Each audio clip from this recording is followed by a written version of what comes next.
Are we live? Looks like we're live.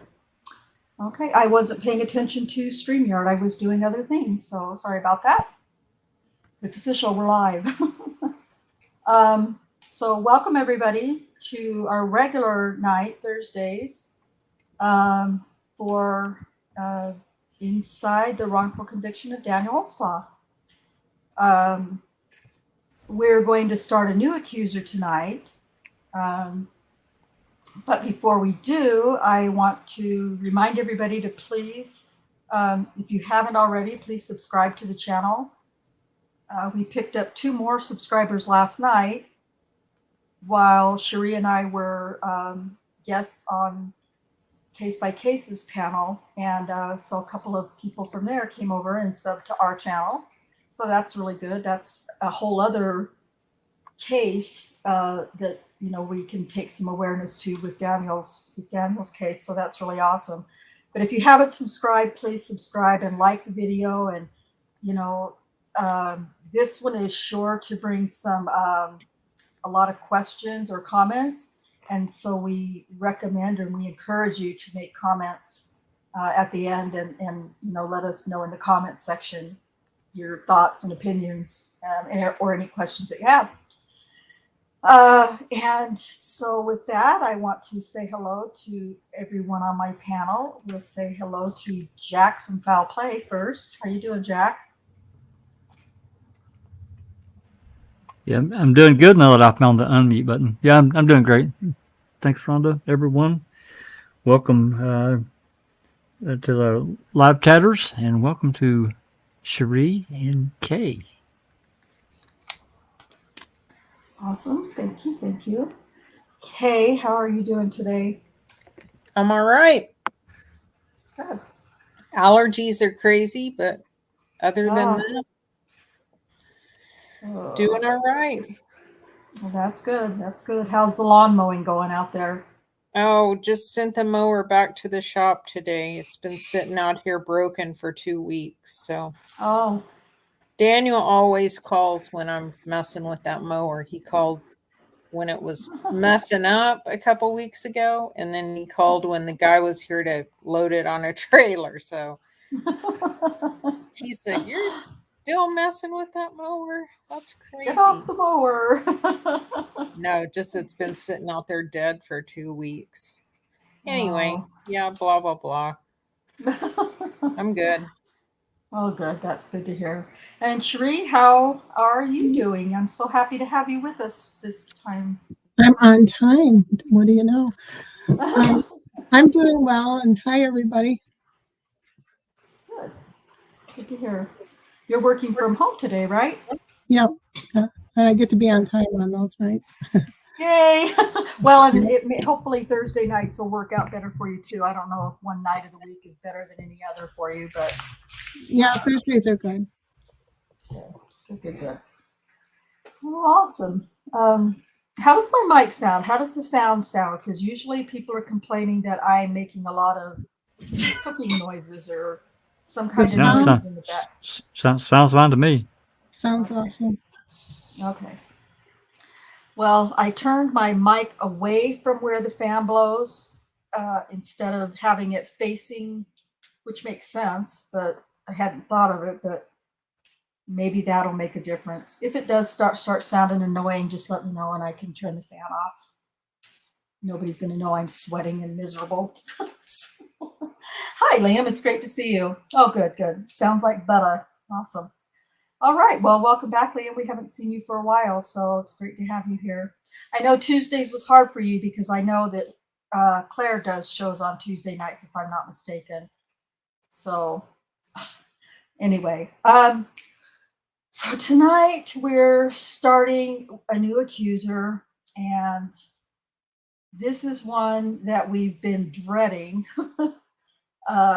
honestly, just because it's such a ridiculous story that this lady tells. And I don't know, we briefly talked about it, and we decided to just play the video for you that Bates did, or that he Dot and has on his website. And it's really difficult for those of us who've been working this case for so many years. It's really difficult to watch this because it's so outrageous and so, there's not a word to describe how ridiculous this woman's story is, honestly. And so, you know, that's it's something we're going to try to deal with.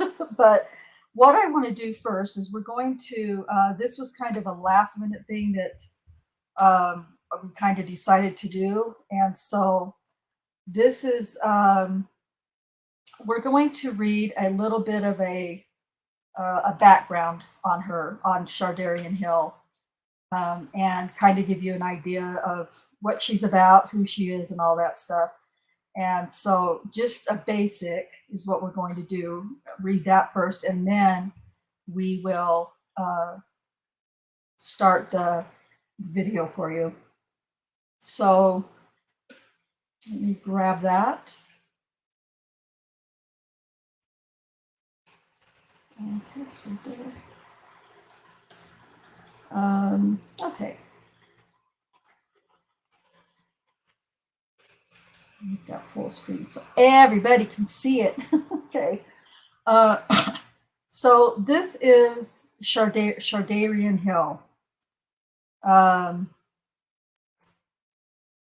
These are just various pictures of her at different times, you know, throughout her life. A mugshot picture, some, whatever this is, I don't really know, but there's that one, and then this is the one that they see in that you see in like TV shows and interviews and stuff like that. So the count dates, the accusation date, or the date that she claims she was assaulted, is on December 20th of 2013. And there he had, what was it, 3 counts, 2 counts on, oh, these are the charges here. And he was found not guilty on all of her charges, which is great, but still the accusation was made. And she is the one who's coming down off of the steps at the courthouse the day of the verdict, and got her, Benjamin Crump has her hand in one hand and Janie Ligon's hand in another. And she's feeling victorious for some reason. And I would imagine it's because she's holding Benjamin Crump's hand and knows that she's already filed a civil rights lawsuit or a civil rights case against Daniel. Dollar signs. What's that? Yeah, she was smiling for the dollar sign she was hoping to get. She wasn't very successful with that, but anyway.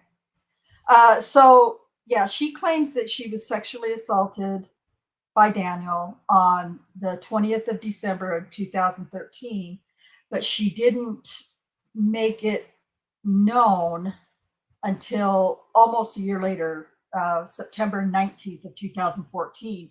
And everybody needs to remember that this was all in the media by August 21st of 2014.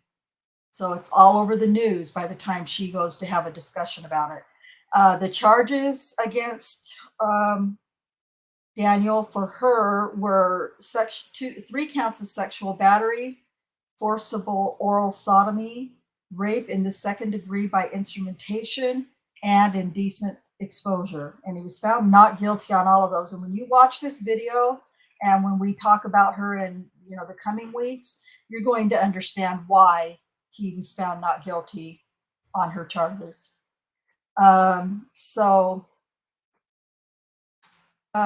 Is anybody interested in reading this? Few paragraphs, or if not, I can do it. I'll read it. Okay, thank you.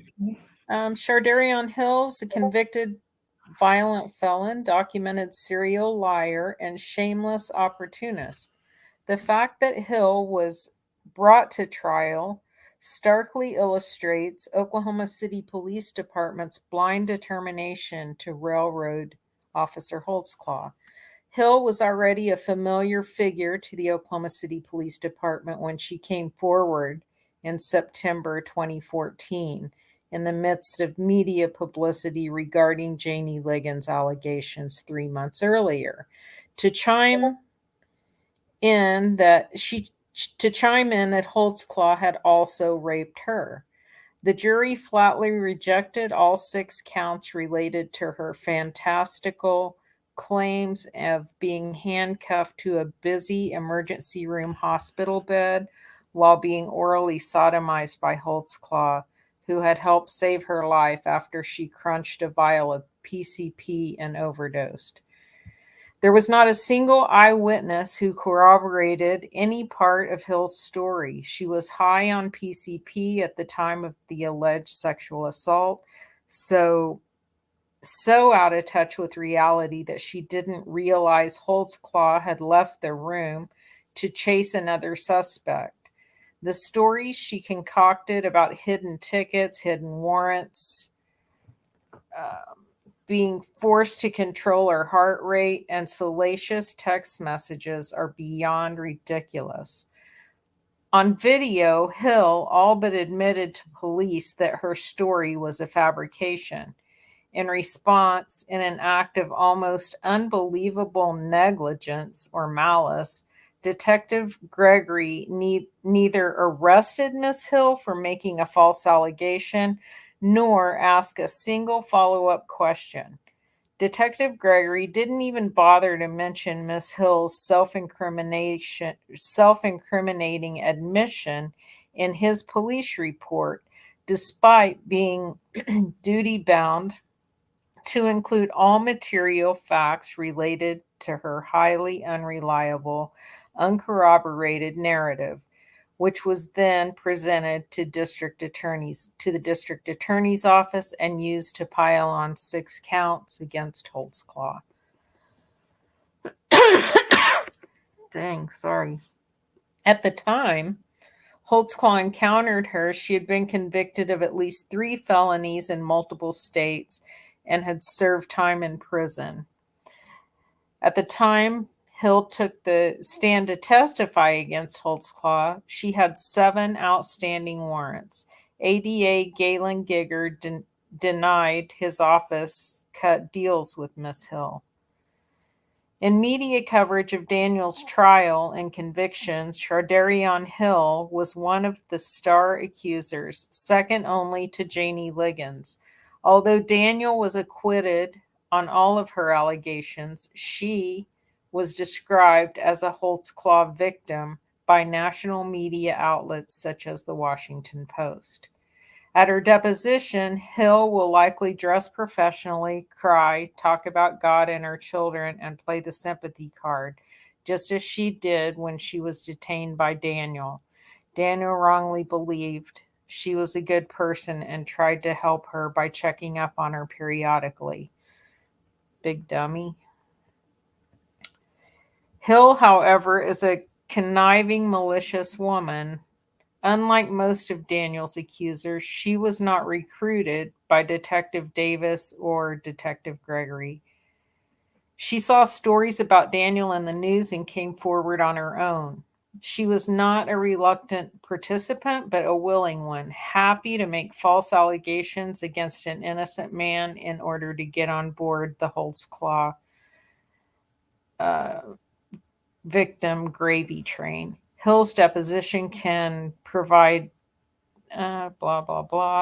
confirmation, insight, and perhaps new information not only on Hill's own reckless disregard for the truth, but especially that of her enablers, Detective Gregory, Lieutenant Musney, and the DA's office.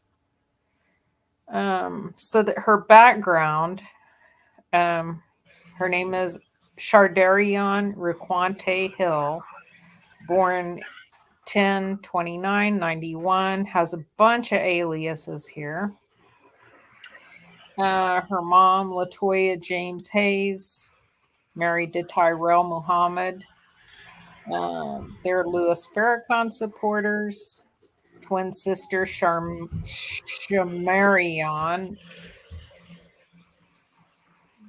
DeQuanto. It's No, I the don't. the I need to quantiles. just saying that's not rolling off my tongue. Yeah, it's a rough one. They're twins, and Shardarion would use her identity sometimes when she would get in trouble. How shitty would that be to have your twin sister Yeah, putting your name on the record when she's trying to get out of a jam? it's She has terrible. 5 kids, the most recent a daughter born in October 2018. 3 of her sons were taken into DHS custody and put up for adoption in 2016. Hill and her sister stalked the adoptive parents who won a protective order against Hill for her menacing behavior.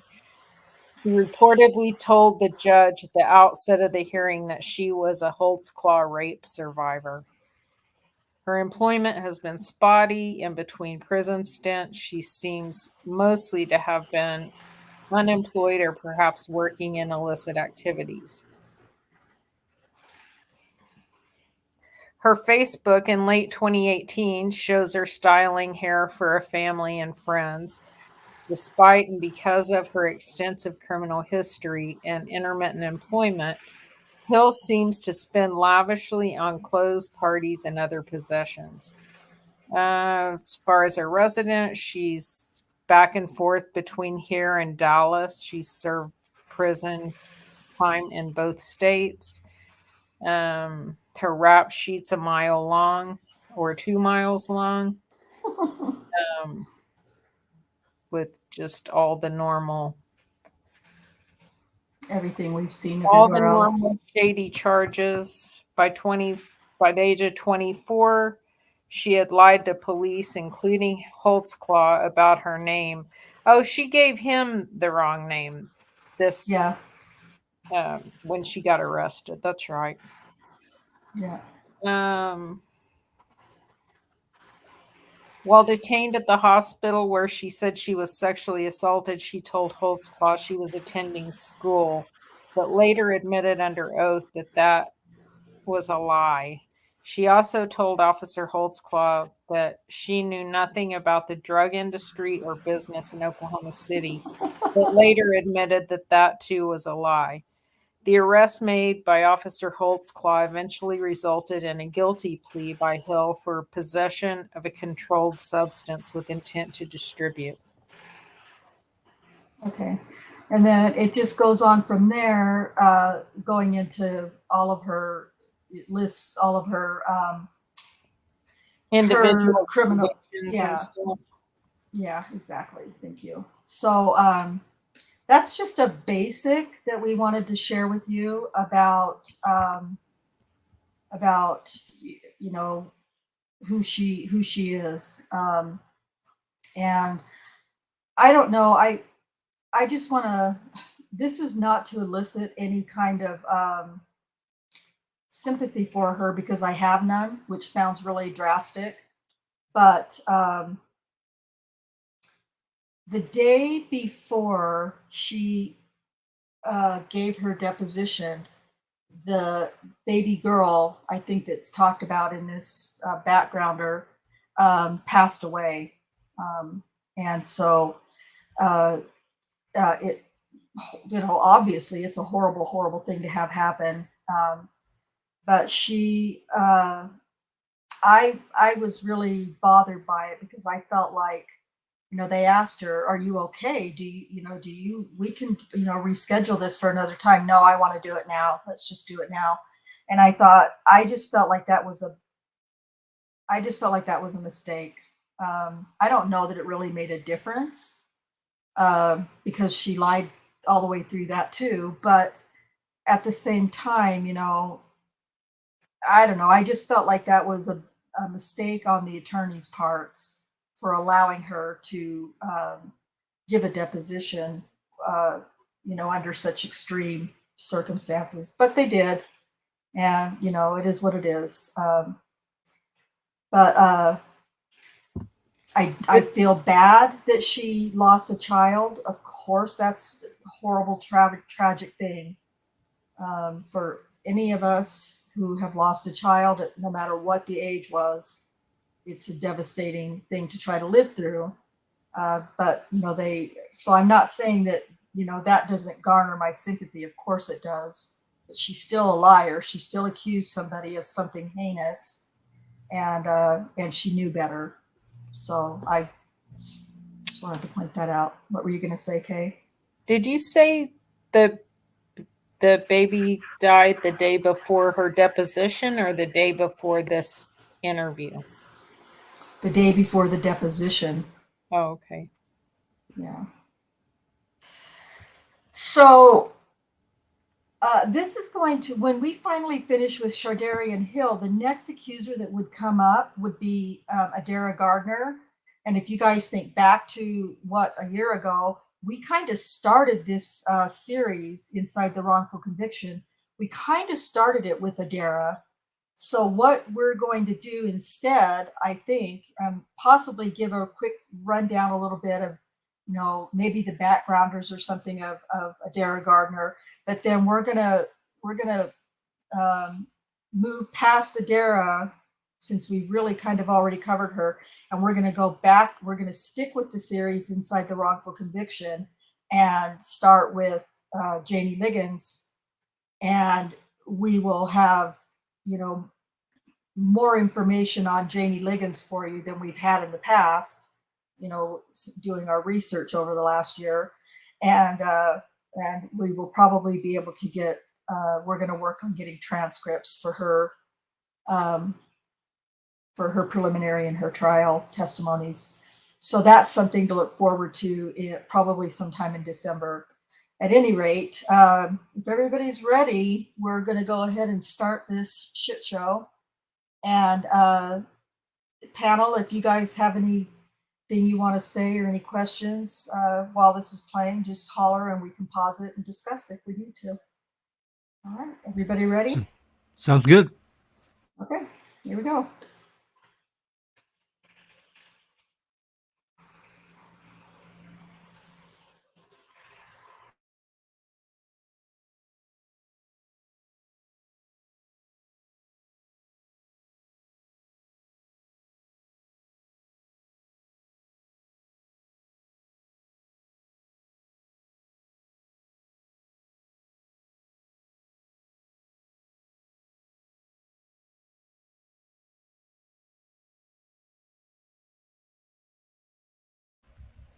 I can't hear it.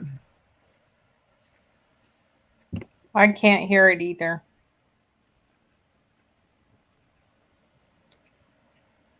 No audio.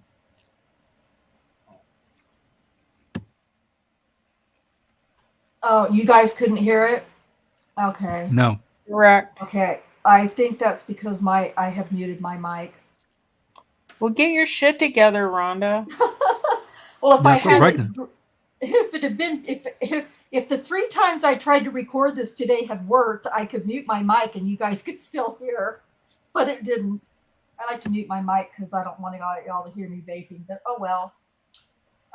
So I will leave myself unmuted, and here we go again.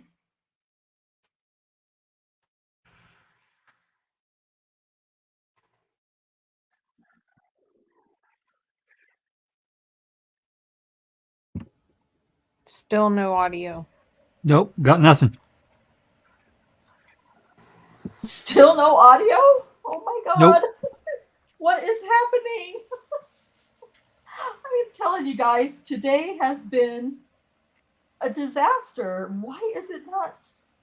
You weren't on the other day on Sunday when I tried to load some preloaded clips on the open mic.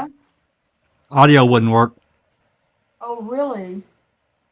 Nope. Oh, And then what? so I deleted the first one that I even tried. I removed it and added it back. It's still no audio. So then I tried to play it directly from my PC. No audio. Luckily, I had uploaded it to Google Drive, and I could play it from Google Drive. It worked. Yeah, I can't. Yeah, see, for whatever reason, I couldn't get it to upload or download or anything today. So, well, let me try something else and see if it will work. Ugh.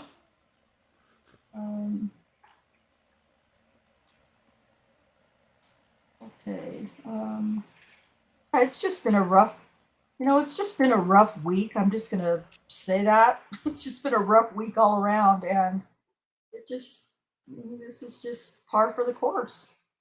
Let's just see here if I can make it work this way. At least. Plus, you're not very techno, Liam. I am.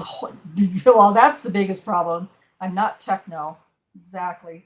Thank you, Kay, for reminding me. Why? That was Liam. Liam did it. Oh, of course he did. Thanks, Liam. I appreciate you guys. Okay, so what we'll do is we'll try to, it's a little more, not really what I'd like to do, but if this is the only way you can hear it. Rhonda, no techno, yeah, that's for sure. Nick M says, try and select the sound device as your output in the call software. It's what I would do.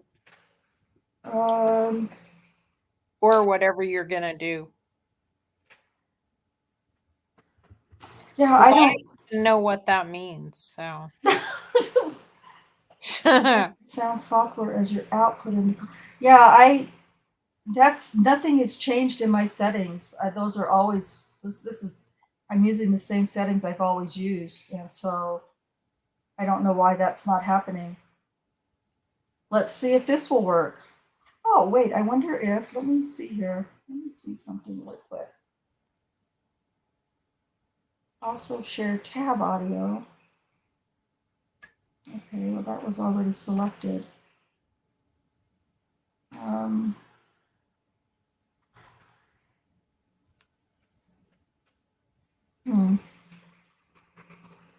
If it's Windows, those can change randomly. Yeah, I agree. I agree. It might be something I'm going to have to. Let's see if you can hear this.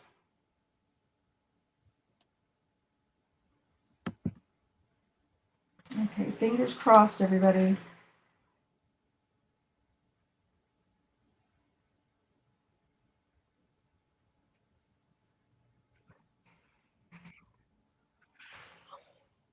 Oh, only audio, not. Can you not hear it? No. All right. Something has happened.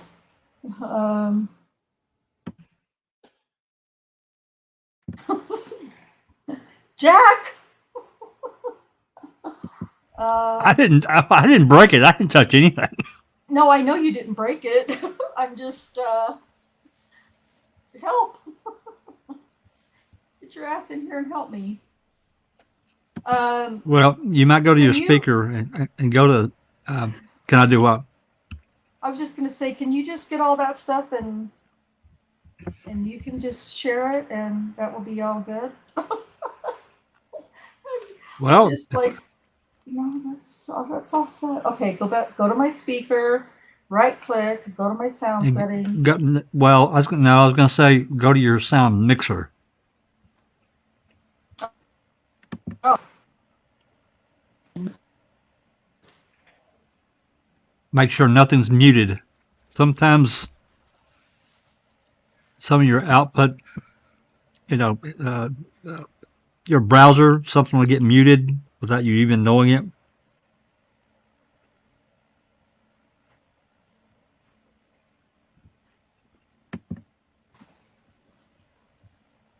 Oh, there we go. Nope, everything is not muted. My input is my Yeti. Oops. Well, this is embarrassing. Don't feel bad. It happened to me the other day. Just so annoying. Same Guys, thing. I don't know what's going on.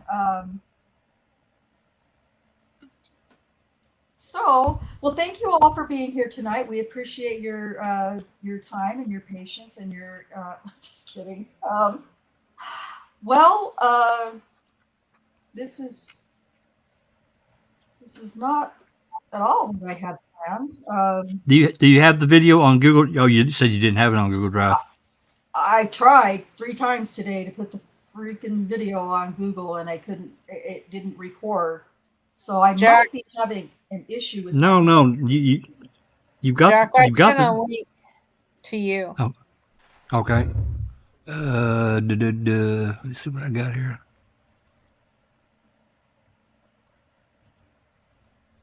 Yeah, if Jack can get it to play and share it, that's just as good. Okay, I'll give it a try here. Presents. Oh, that's, yeah. If that's what I think it is, Kate, oh, go ahead. It's fine. Go ahead Is and that try a it. clip? Those are all just clips. Oh, God dang it. But Jack, try it and see if you can Well, even go get ahead that and to work. play that, and I'll try to find the whole thing. This better than nothing, I guess, huh? Jeez, that's That should crazy. pop in there.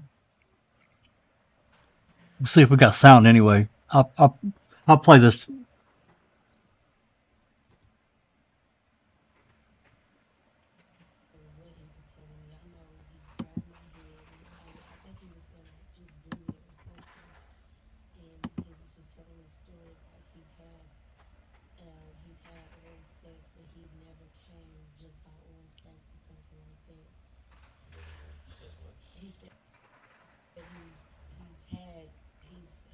The volume's super low. Yep. It's all the way up. I didn't break it. Well, for crying out loud, and that's a VOB file. I'm surprised it even opened, actually.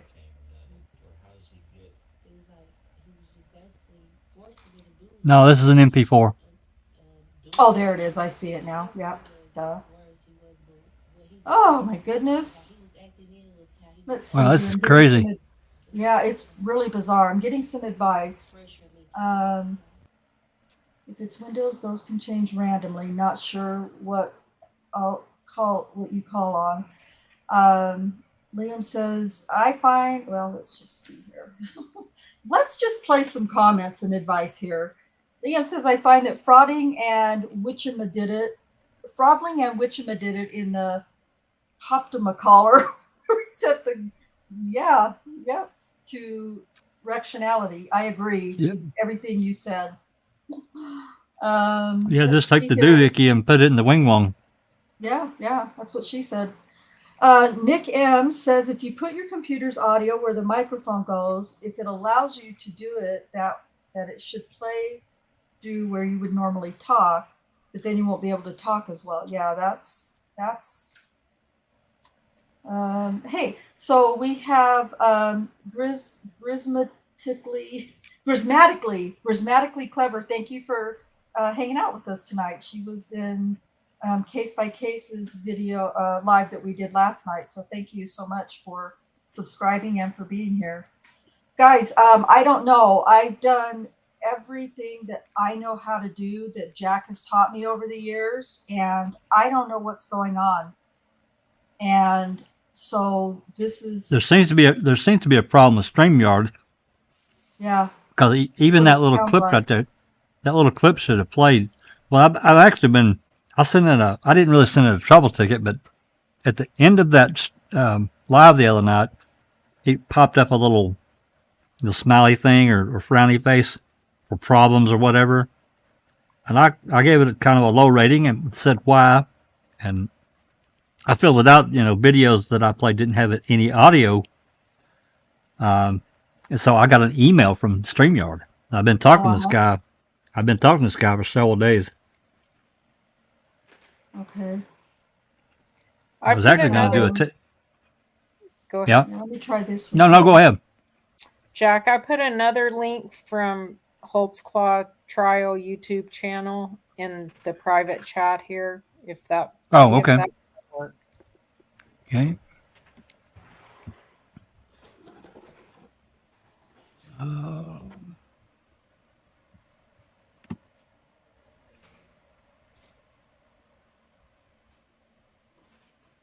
That's a YouTube link.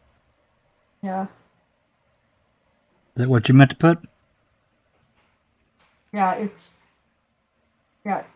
think that's what she meant to put. Okay. Just try it and see if it'll work. For being an inadequate teacher. Yes, that's what Well. big brothers are for.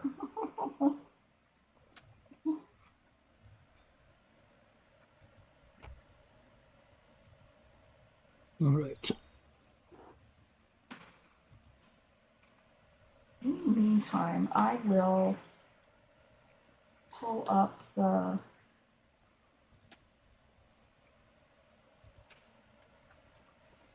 Okay, I got it pulled up. It should pop in there.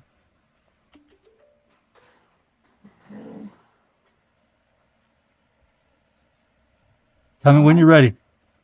Go ahead.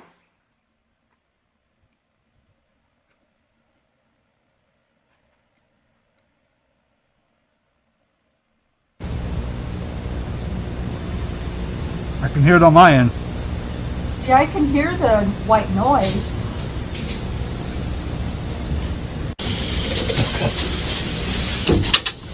This is. Seems like very trashy in here. You hear it okay? Am I saying you're not when I say Everybody hear it Shardayreon? now? It's pronounced, it's close enough. Yes. Shardayreon. Okay, yeah, Leah Okay. can hear it. It's pronounced Shardayreon. What do you go by? There we go. Darion. It don't matter. Well, like I say, I know that we really didn't talk about anything. You called up to the sex crimes and just said that you wanted to come forward in reference to that officer. I knew what you were talking about that, and I know we didn't talk on the phone or anything about it. So we're just going to start from the Can very, you very pause that beginning. already? Okay. How was you looking? Yep. Is it anyone but me feel like Rocky's trying to put on the record that they haven't spoken on the phone about anything before this point? Yep. Oh, yeah. Did that seem yeah. really artificial to anyone except me? No, it seems very artificial. Yeah. Jack, from now, I'm going to complain now that while we can finally hear it, it's a little loud on my end. But I can turn it down a probably little okay. bit. Yeah, I actually had to turn my headphones down. I can turn it down a little bit. Okay. Karen, If you can maybe I'll put full Yeah, screen, well, that might be helpful. yeah, I'll start it again. Okay. No, you're fine. I'll start it again and I'll turn it down. All right. All right, here we go. For me, Yeah, when I told you, yeah, I was looking for you because I have a list kind of going off of, you know, and it was kind of odd because Jim usually said that, hey, we got to call the sex crimes main line, and that's when I returned the phone call, and we just have a list of people. A lot of them, nothing happened. Some of them maybe. So it was just kind of one of those. yeah. And Thought you I hadn't just talked recognized to her your name. before. It's kind of a unique name.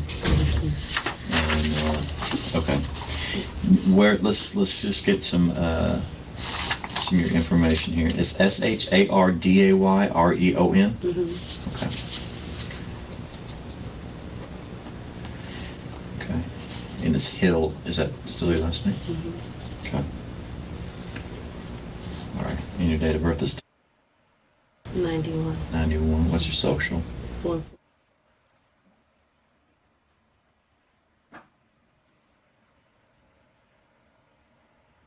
Okay. What's your address?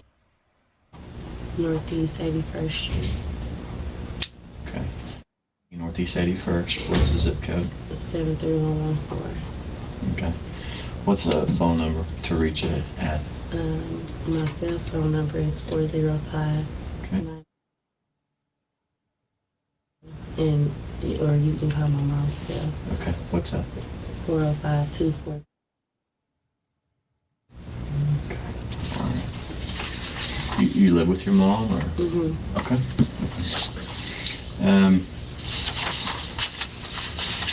Okay. Now these are just kind of common questions we kind of ask.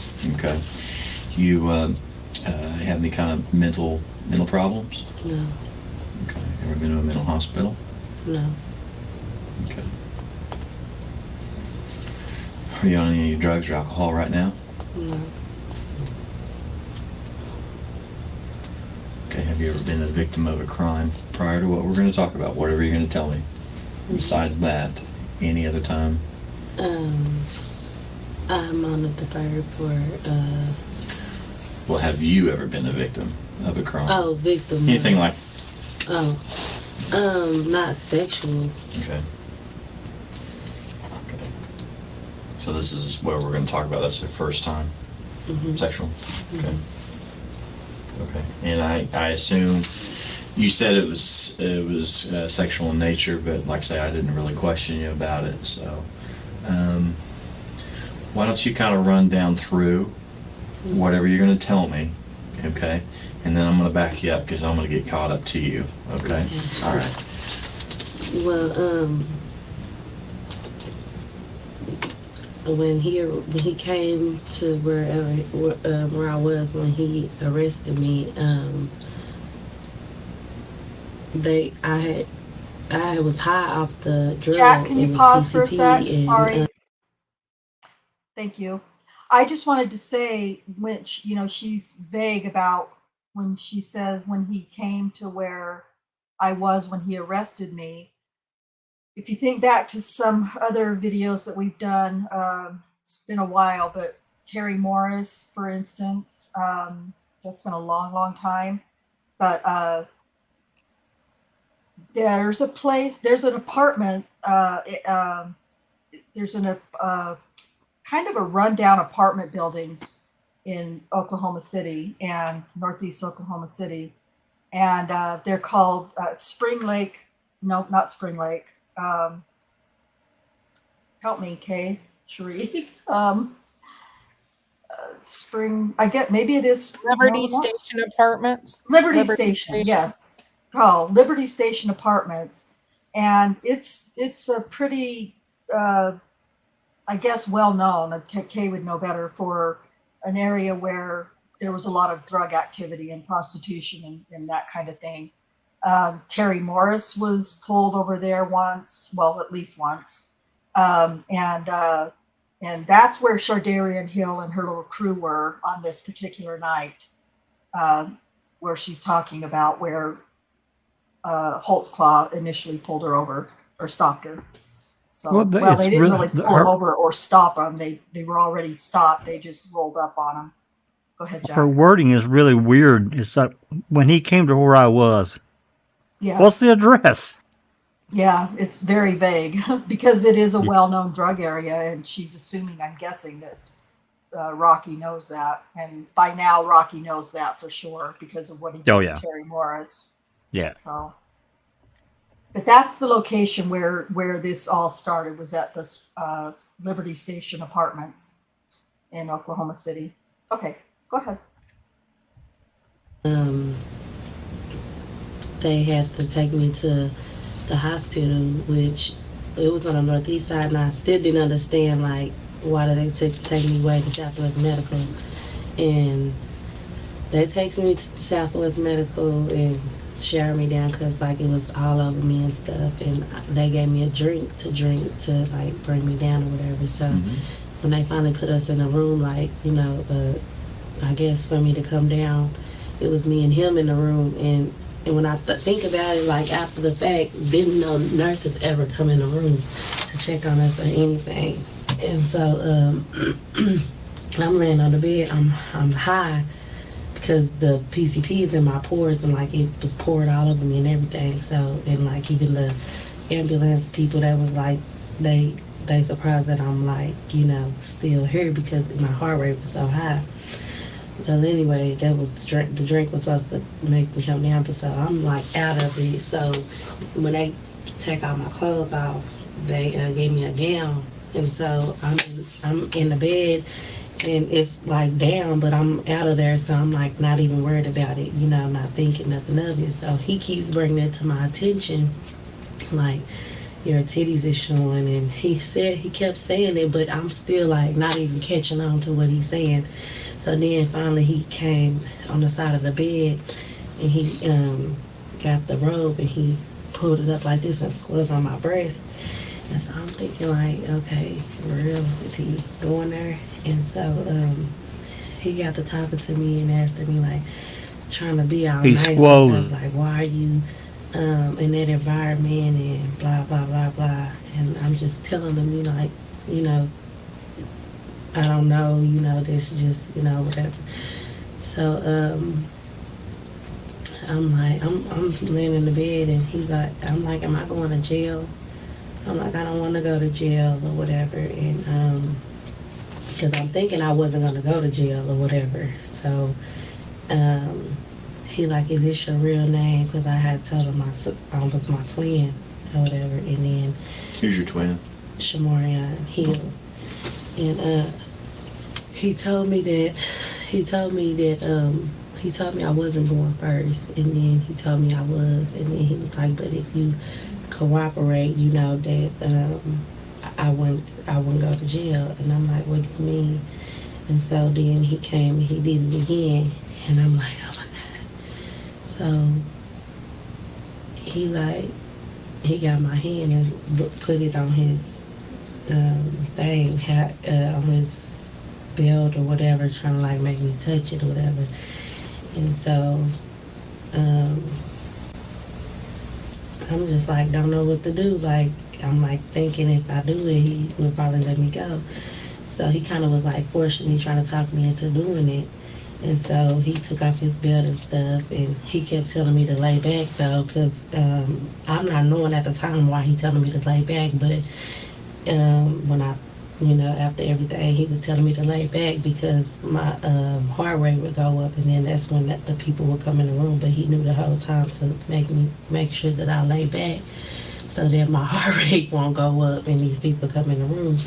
So anyway, he taken off his belt or whatever, and he pulled it down, and then he thought about it, I guess, like, well, he made me put his mouth on him and everything. But he was like, he was like, yeah, I want to fuck the shit out of you or something like that, he said. But he was like, I'm on the job, I want a clock or whatever. So after I'm laying back, like, actually got my mouth on him and stuff, he pulled his pants back up and sit down. So he sit back down, and he was writing whatever. He's sitting at the desk like this, and I'm on the bed, and I'm high, and the dress thing, you know, my legs is up, and I see him, I'm peeping at him or whatever, and he just looking like, trying to look up in my thing. And so I'm like, can you please call my mama? Can you please call my mama? So he called my mama, and when he called my mama, she like, she thinking that I got caught with a whole lot of drugs, and she like, Darren, now you know why is you doing this? He sat on this side in the chair in the hospital, and he got him on speakerphone, and she like, cause by this time I'm thinking that he's my friend, so she like, Darren, you done got in this trouble, you ain't got to have no bond. So he tell her, he like, she's gonna have a bond, it's just gonna be low. And then I'm like, I'm gonna get out, Mama. She was like, how you gonna get outside? Because my friend, because he was telling me, like, if I cooperate, just give it about a month, and then the charges won't be on me anymore. And so I'm like, I never trusted a cop. And he like, just trust me or whatever. So basically, I feel like he was just getting in my head and making me fall for what he was telling me and stuff. And so she like, how you gonna get out of there? I was like, cause my friend, he gonna let me out. She was like, who is your friend? And I was like, his name is Mr. Officer, like that. So she laughing at me because she know I'm high or whatever on the drug. This is your mom talking? Mm-hmm. Okay. And so I stayed in jail. Well, okay. After that, after he hung up the phone, he hung it up and he came in front of my bed and he stuck his hands in my private. And then he went to the sink and he just washed his hands or whatever. And then after that, we sat in there for a minute, and I guess it was time to go. And then he took me out, walked me out. I wanted to run out, but I wasn't gonna be able to make it because I was so high or whatever. So he ended up taking me to the county. And so the whole time when we on our way to the county, he like, I'm like, so are you sure this is not gonna stick? You're gonna get it right way? You know, he's telling me that just give it about a month. Just trust him and stuff. And I'm like, okay. And so he took me in the county and was booking me in there or whatever. And so while I'm sitting at the thing, he looking at me, and when the lady asked me like, are you have you been sexually assaulted in the last 24 hours? He's standing there with like a folder or whatever. He looking at me or whatever. And he looking back at the paper. And so when I say no, he close it up and he walk away from out the back or whatever and come back around. And he set me down and was acting like he was asking me some questions. And he was like, I made your bond super fucking cheap and I hid your tickets for you or whatever. And so this is what made me think like, okay, maybe he is gonna help me or whatever. And so, cause I had like $4,000 worth of tickets or whatever, and he said he didn't charge me with them or something. And so he was like, so you can get out early. So I ended up staying there for 5 days, but I got out without handling the tickets, whatever. So he must have hid them or whatever he said he did with them, because I was able to find out. And he just walked out the thing after, he left me there. And so after that, like 2 weeks later, he found me on Facebook, and then he requested to be my friend. I accepted or whatever, because I'm like, okay, he's serious about helping me get my charges dismissed or whatever. Do you have that? Yes. And I screenshotted the messages or whatever. And the number that he gave me on here is the number that he called. He called my mom's phone from. He called who? When I told you he called my mama in the hospital, it's the same number on here where he's telling me to call him on. Okay.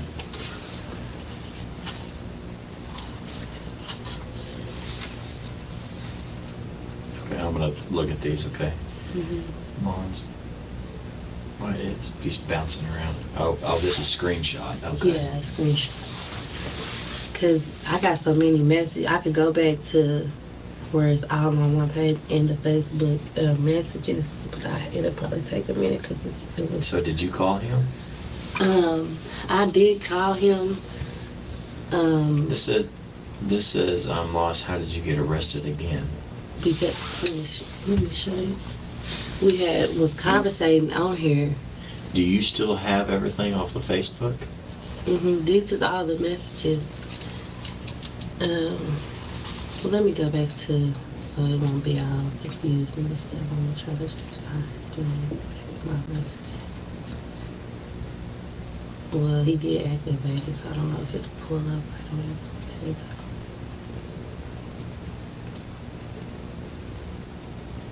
And my thing is, like when I seen the thing on Facebook, a girl that was on my Facebook, she had his face, and I'm like, my stomach just dropped, and I'm like, oh my God, because I was thinking like he doing this to everybody, and I know like I'm not gonna. And he did this to somebody. I don't know. I'm saying when I seen it, it was a girl that's on my Facebook, so I'm like, that made me think like, he.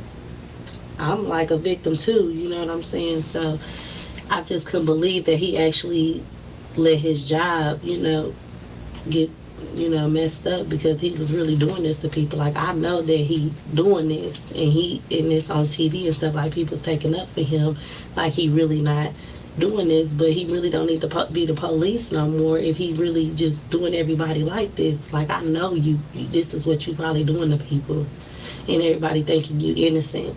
And it's not right because you're a police officer and you really just, like, I feel like I got played and like you really got in my head, especially when I was high. So you said you got arrested again.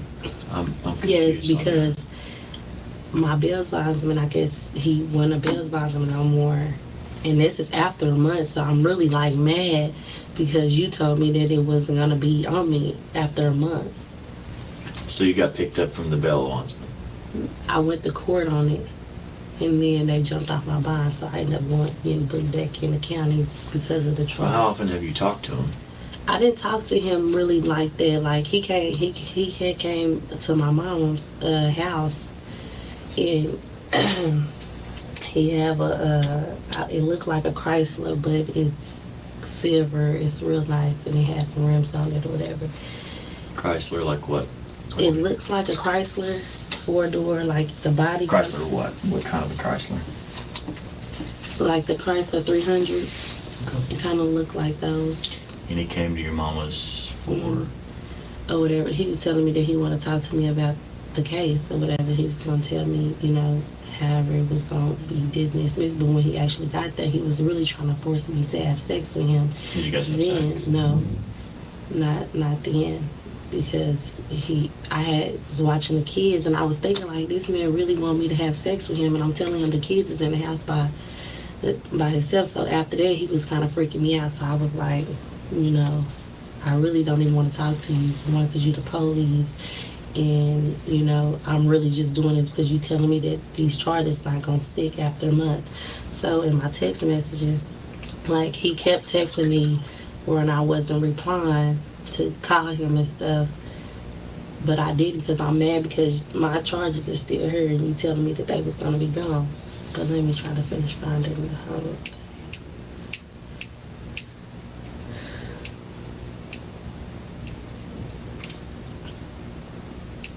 But I was just thinking that he wasn't right anyway because he didn't even care that the kids was in the house by themselves, and he kept on trying to tell me, like, bend over, just real quick, just, you know, and I'm just like, no, the kids is in here by themselves. After that, did you ever see him again? No, that was the last time. Did you ever have any more contact with him? No, after that, I was like, no. Did you guys, on the text message, you guys ever talk about what happened in the hospital? No, I don't think. On one of the text messages, he really wasn't trying to talk about it on Facebook. He just was like, on one of the texts, he was like, about the case anyway. He was like, I can't talk on here because I don't know the details, or something like that. Okay. I'll need access into your Facebook, okay? Mm-hmm. For this. I ain't gonna go snooping around, okay? Mm-hmm. So I can pull it up and get that verified to make sense. Mm-hmm. Or do you have just an open Facebook anyway? I mean, do you have any restrictions on it? I don't think so. You haven't erased anything, right? Mm-mm. Okay. I'm gonna sit over here because that chair is about ready to kill me. Okay, I think I'm close to it. Okay. So, You know, because I was conversating with him because, you know, I want to make sure that my charges get dropped. And plus, like, how the whole situation went, like, I don't even feel like that because it wasn't my truck. And we was just sitting there, me and my cousin, and he just pulled up and swooped up on us. Like, okay, talk. I'm gonna pull up here after we talk here in a little bit. I'm gonna pull up. Pause a minute. I'm gonna pull up that police report. Your cousin. Can you pause, Jack? What'd she say? She started to say, I don't even feel like I should have these charges because of everything that happened to her afterwards. Like they Yeah. should be, what would, Yeah.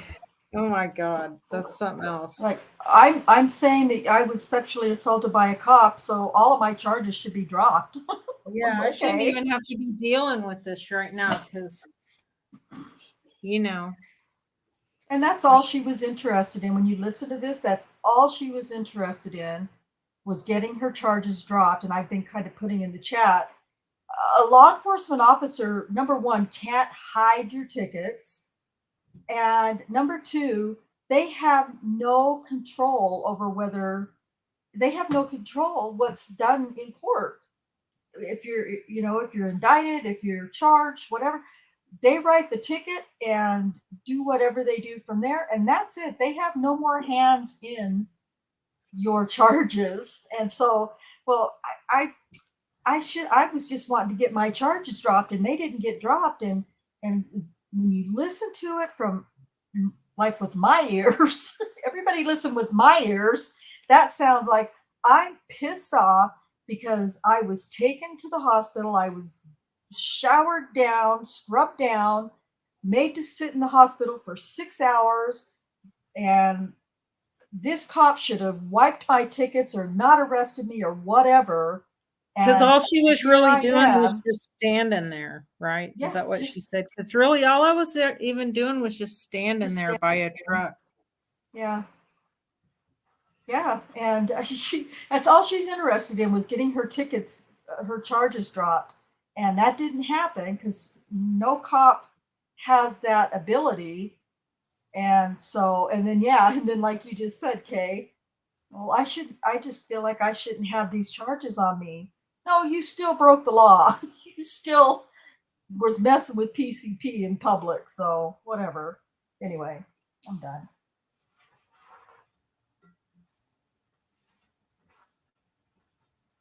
Go ahead. We all good? Sorry, I couldn't find the mute button. We're Yeah. good. Okay.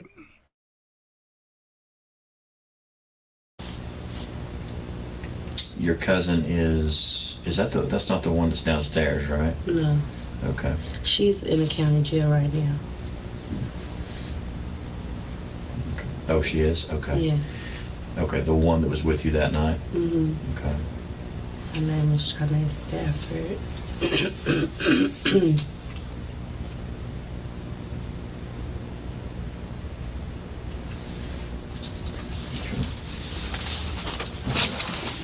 As you're doing that, I want to back up, okay? Mhm. And kind of go over this. All right. When did this happen as far as this stop? This happened the day that I got arrested, December 20th, 2013. Okay. Where were you when that traffic stop happened? I was in Liberty Station over there on 20. Off Lindsay? Yeah, over there. Okay. Now talk me through your version of the story about what happened. Okay. I'm going to read his version of the story in the police report, but tell me your version about what happened. Is this your first time you ever met him? Yes. Okay. You're in what vehicle? I'm in a, it was a Ford truck. I don't know what year it was, but it was 2-door. Is it your truck? No, it wasn't my truck. It was really a smoker man truck that I called my uncle.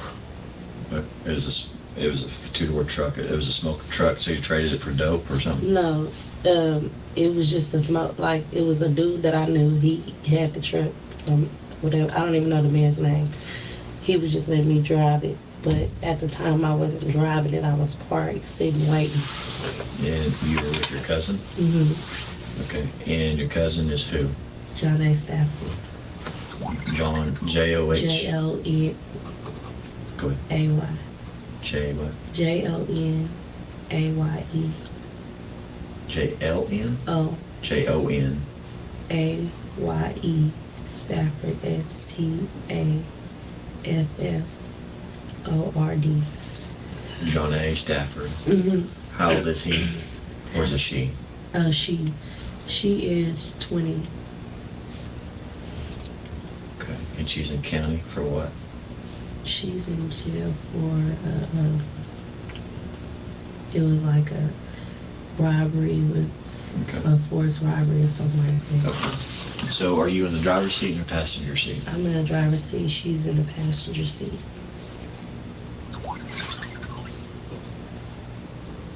Okay. Talk me through that traffic stop. Because I want to catch everything that's happened. Okay. Like from the moment that I seen him. Yeah. Okay. Exactly. When I see him come in, they go in the middle, and I guess he's the first police car, and then they come back around, so I see him. How many police cars are involved? I think at the time when I first seen him, it was like 2. Okay. It was his car and a regular, because his car was the all black new one, and there was another white and black car. It was 2 of them. And then, So there's 2 of the black and whites, and No. then his new one, no, it or was one black. right, and one older Okay. police car. And so when they come back around, And you parked in the middle? we park, like, when you go to Liberty Station, you know how they is? Okay, we parked on that, it's the gate right there, like when you first go, just go straight. We parked like close to the end, By the gate? bagged in, By the front gate or in the back? like, it's more to the back of the apartments than the front. Okay. All right, go ahead. So, and it's like cars before the truck that we in. So they come all the way down, they just stop right at our truck. And so me and her sitting in there, and he smelled a PCP. This officer? Yeah, Do you know his name? Daniel Holtzclaw. Okay. And you know his name from what? I remember when I was high, I couldn't pronounce it, but I kept looking at it, and I'm like, hot. And he just kept moving because he didn't really want me to just Okay. speak out his name. But, excuse me. I didn't know Daniel was his name until he requested requested me on Facebook. Okay. So Holtzclaw came over to the truck. He opened my door. Like, they didn't even have no reason to come to the truck. He was just like, this is a known drug area, but we had just got through smoking. I'm sick. But, excuse me. We had just got through smoking the PCP. And so, it was the dude, like, when he first, it was a dude that was talking to us at the car, and he had just poured his whole bottle on me when he seen the police coming in the thing. So there was a guy at the truck talking to you girls. Okay, what happened to him? He took off running when he seen them go to the middle. And he poured a drink on Yeah. himself? No, he poured the bottle, a liquid bottle of, A PCP? yeah, he poured it on me. That's why I was so hot, Why did he pour it on you?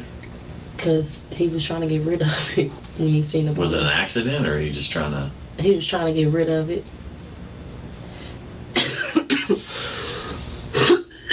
Can I spit in this trash can? Yes.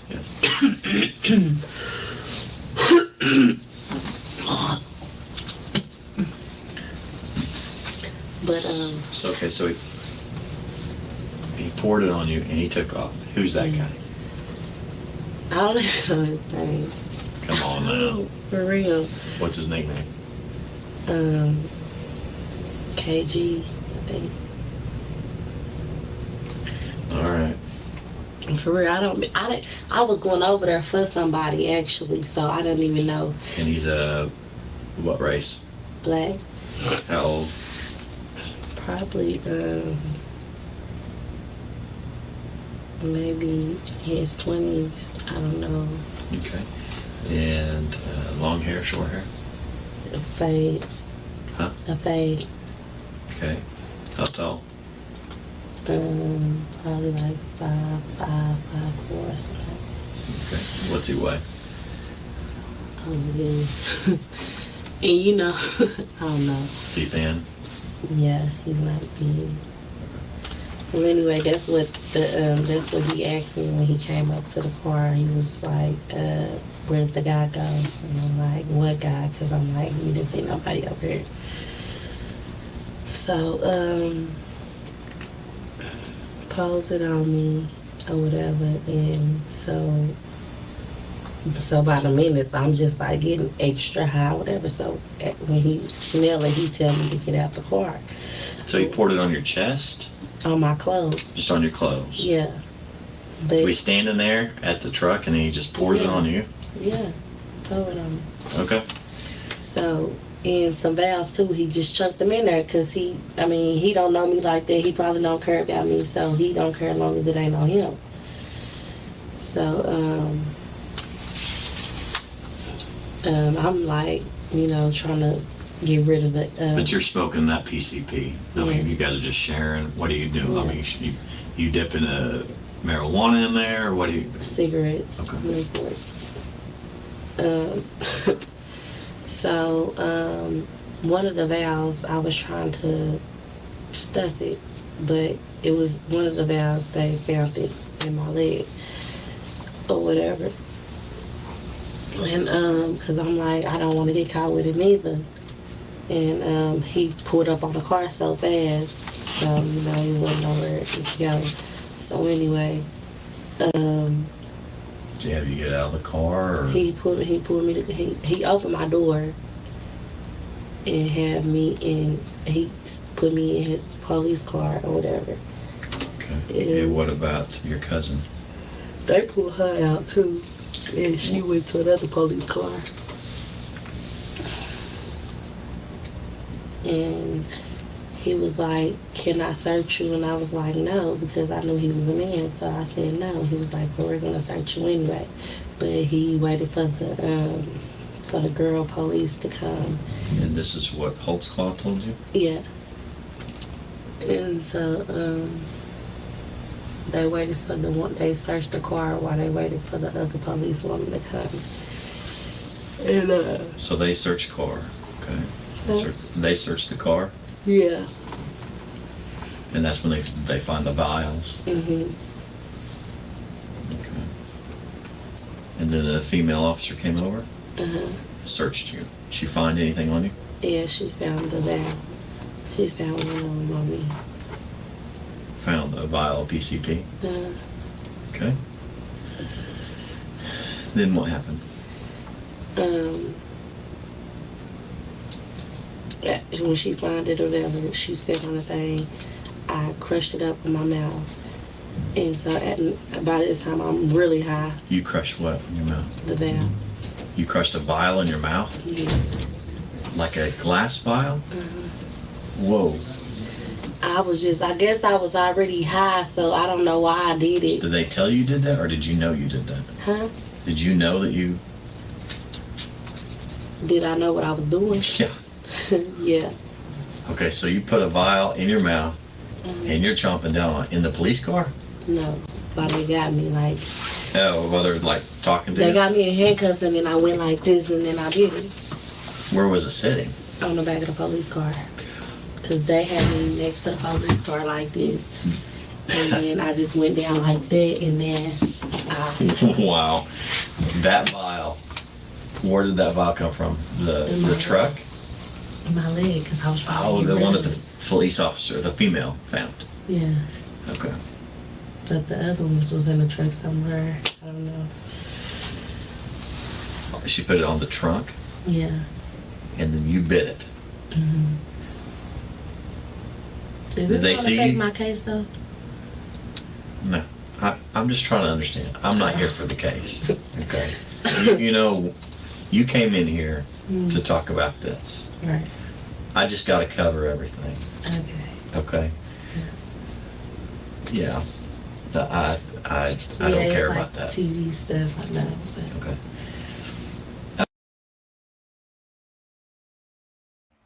Rocky don't care about that. Picked up on that.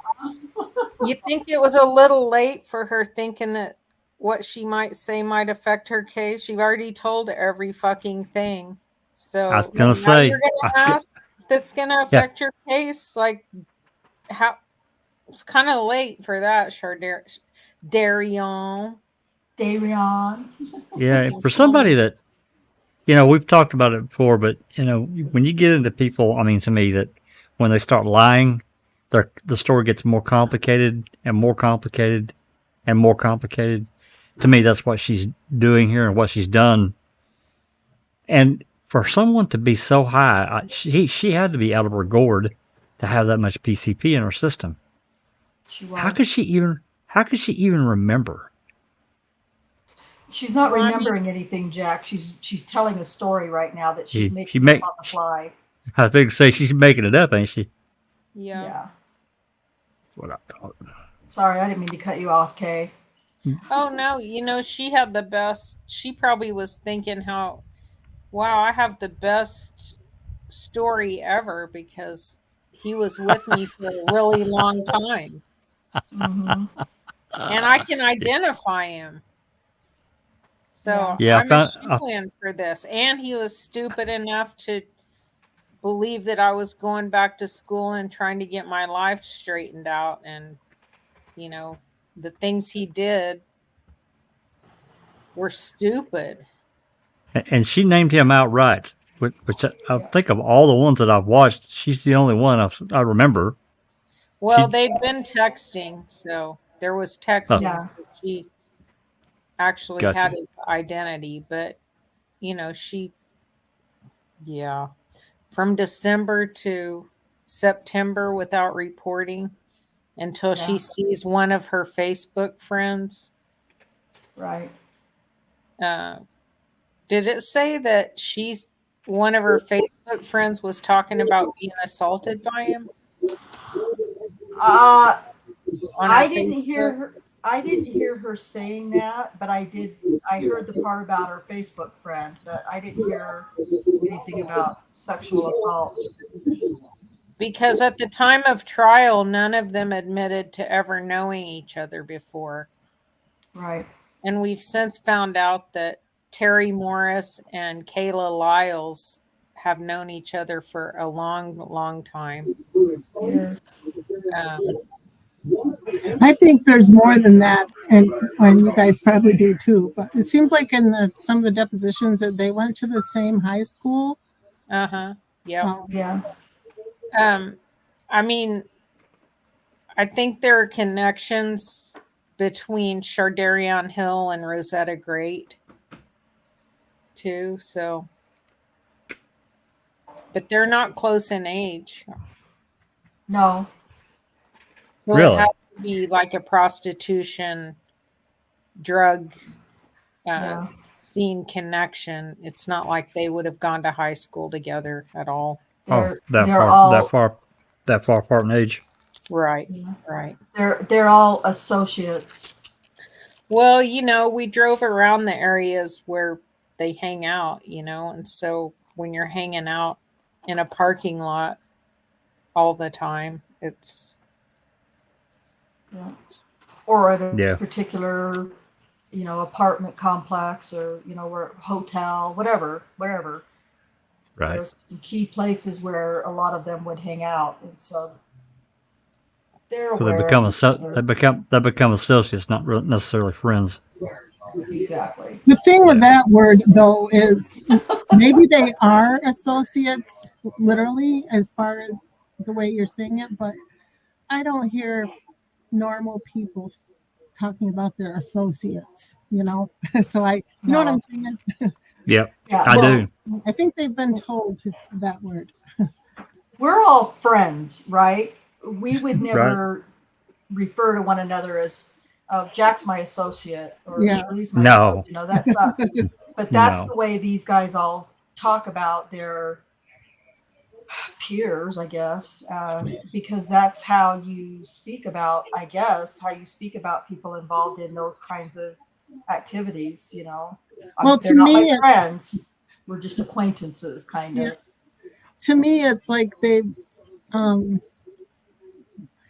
officers didn't want them to talk about friends. They wanted them to, that they didn't know them that well or didn't know each other. I don't know. You know what I'm trying to say? How many times did they ask him if they knew of any other girls that this happened to? Was that predominantly a question? Were they both asking that, Rocky and Kim? I only remember Kim. Me too, off the top of my head. Off the top of my head, that's all I can remember. But there could be, because until we get back around again to the beginning, it's hard to remember. Right. Was that with Sherry Ellis that happened with Kim? I believe so. Yep, I was going to say, I think Sherry Ellis was one that they asked.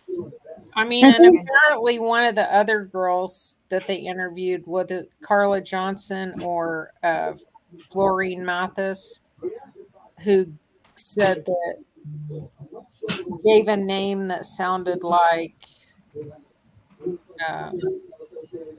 what was it? Whose name did it sound like? It sounded like Rita Bowen. Yeah, I think Chardine's mom. Yeah, Sharita. that was Rosetta Great that said that. Yeah, so they were acquaintances. A lot of them were associates. I just believe that. That's just me. Nobody else has to believe that. That's just my belief. Not all of them, but some I of them. wonder if Kayla Lyles and Terry Morris saw each other after Terry Morris flipped to the other side when she was in jail and decided to change her whole story. I wonder if she's the one who tipped Kayla Lyles off to the fact that she could join the gravy train. Yeah, I think that Kim asked Kayla if she knew any of the other women.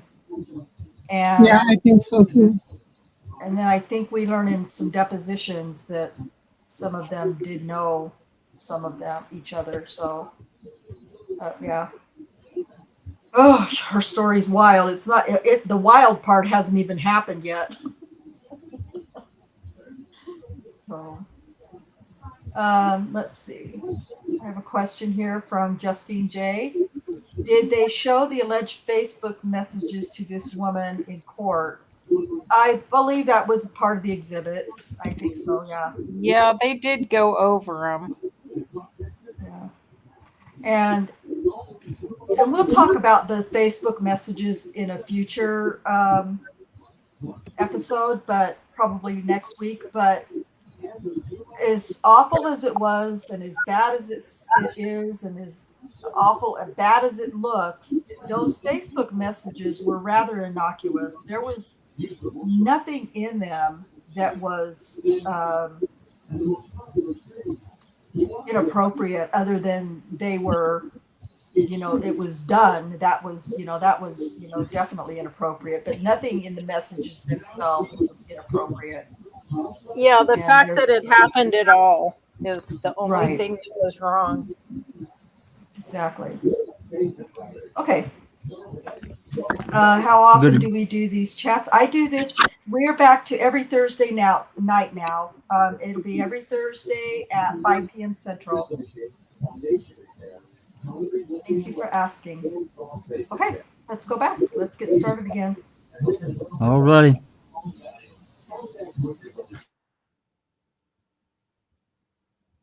I know I'm asking a lot of questions about it. You gotta admit, that's a little crazy to go down there and bite that. Yeah. Okay. And they actually thought I had swallowed it, but I really just cracked it. Okay, did they see you lean over and bite it off the trunk? How big of a vial is it? It's just like, it's probably like that tall, that big, and then it's just like... So like an inch by like a little tiny one? Yeah.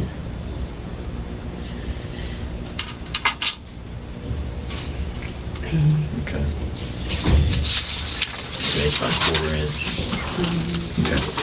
All right. So then what happens after all that? After that, they was like, she has to go to the hospital because they saying that I swallowed it. They thought I swallowed it. Like. What'd you do? Okay, because when I beat it, I hear them spit it out, so they didn't know where I spit it out at. They didn't see it, so they thinking I'm swallowed it. So they got me pinned down on the ground, like spit it out, and I'm like, it's already gone. It's already gone. So they call the ambulance, and they like, I have to go to the hospital. So they did call an ambulance? Yeah. They called the ambulance, and I guess he followed us to Southwest Medical, but shouldn't they have took me to OU? No, Southwest usually is pretty good about getting prisoners in and out. I know you said that before, but I just letting you tell the story. Oh, okay. Yeah, it's... Because I was thinking, like, maybe he probably do this all the time. I was thinking that already, but anyway. They take me, and when I get to the hospital, they take all my clothes off because of the PCP. Did the ambulance take you, or did he take you? The ambulance took me because they had to put those things on my chest and make sure my heart rate don't just, I guess he said they was putting it on me. So you went to Southwest? Mm-hmm. Okay. So I didn't ever see Holtzclaw again until So the staff checked you out. they got me out and they put me in a shower that was outside or something, and that's when I seen him. Like he was standing there while they took all my clothes off me and took me a shower. Well, okay, but he stood there, and I'm going to talk with everybody you're talking about. Because so that he stood there while they washed you. Was you completely naked? Yes. They got the shower and wet my whole hair and my whole body. Where'd your cousin go? I kept on wondering. At the time, I didn't know where she went. I didn't know if she went to jail or what they do, but But you found out since then she go to yeah, jail. she didn't go to jail. I went to jail because of the vow. Okay. So completely naked, washed. They gave you a gown. Where's your clothes? They took them off me. Okay. And they bagged them up or something? Yeah, they said that it was no good, so they was gonna throw them away from me. That's what they told me. They was gonna keep it. Okay. So you're in a gown, no And then they underwear, no bra, no nothing. Yeah. After they took all my clothes off, that's what they gave me. They gave me the gown. So then they hook you up to a monitor? Or No, what? they had me hooked up to the monitor inside the ambulance. But you go into the ER. Yeah. They after they gave me the gown, after they took my shower, gave me the gown, they put me on the stretcher. They took me into a small room. Just at this time, it was doctors coming in, but this ain't the room. They ended up taking me to the other room where me and him was by ourselves the whole time. Okay. So they check you out, I assume in the ER. Was you handcuffed or anything? To the bed. Okay. My right arm. Okay. And then they take you where? After I leave the shower, put me in the bed, they took me to the room to where he was. Same floor, you remember an elevator? I don't think no elevator. Okay, so same floor? Yeah. Okay, so then they switched you after they checked you out. After I sat there and I was drinking the drink a little bit, he was doing paperwork, and that's when they came and told me, is it okay if they throw my clothes away? I said, yeah, whatever. And then they took me out of that room and took me into another place, and this room was more like it was dark room, and it had the the sink and stuff, and then a bed, and then a chair, like a recovery room or something. And when you go out the room, it's a desk where the nurses be, and I never seen not one nurse came in there to talk to me or nothing. Like, So you had been there probably for a few hours? I was there for a long time. Okay. Okay, so it was just you two in there at that point. Okay. Was you hooked up to monitors, anything like that? Yes. Okay. I was hooked up to whatever they checked my heart rate with. I don't know if the things were still on my chest or however they was figuring out if it was on my head. I don't know. But I remember me having a handcuff on this side, and So you did have a handcuff and on the right side? and yeah, and he just kept telling me, don't raise up because And now this is where, how long had you been in there before he started doing something? I really can't even remember like how long, because like I said, I was high, so really the timing, it seemed like hours that I was in the hospital, because I think it was like 1, 2 in the morning when I even made it to the county. Okay. So let's And I know when I got arrested, it was kind of like about 9 or 10-ish or something. Okay. So I was in the hospital for a few hours. Okay. So 9 or 10 was the arrest. County about 1 or 2. I'm thinking. I know it's bad. Not like you had a watch there or anything. Right. Okay, and I'll figure that out too. Okay, going back to this, you said that Holtzclaw had. What was the first thing that he did? Walk me through what happened in that room. We get in a room. He's sitting there. He's doing paperwork, I guess, and I'm just laying on the bed for the longest, whatever. And I'm thinking the first thing that I asked, excuse me, was could I use the bathroom? That because of the drink that I was drinking, you know. I need to go use the bathroom, and so he unhooked me, and that's when my thing was down or whatever. Your gown? And my gown is down or whatever. Is that when your breasts are showing? So I'm like, I'm up or whatever, and I'm just stumbling or whatever, and he laughing at me, and I'm like, what is you laughing about? And so, I guess, I don't know if I fixed it or if he fixed it at this time, so it's up or whatever, and he walking me to the restroom. I go in the restroom, and I come out, and he ran me back to the room.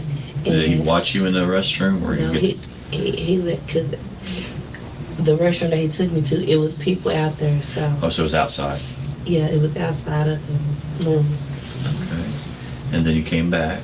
I came back and he hooked me back up. He hooked you back up? And,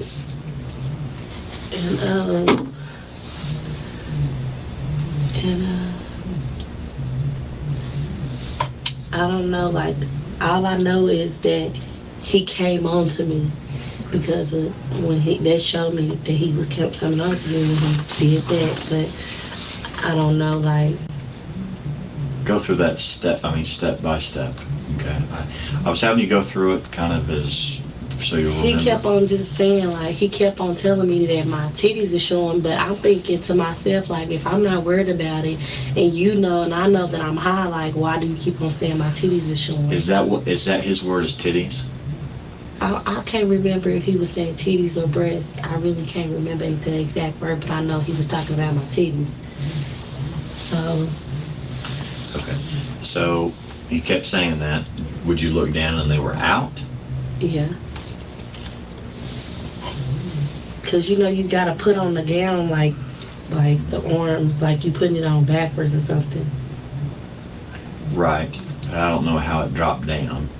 Like, because it's, you gotta snap like the shoulders. So I guess it wasn't snapped or something.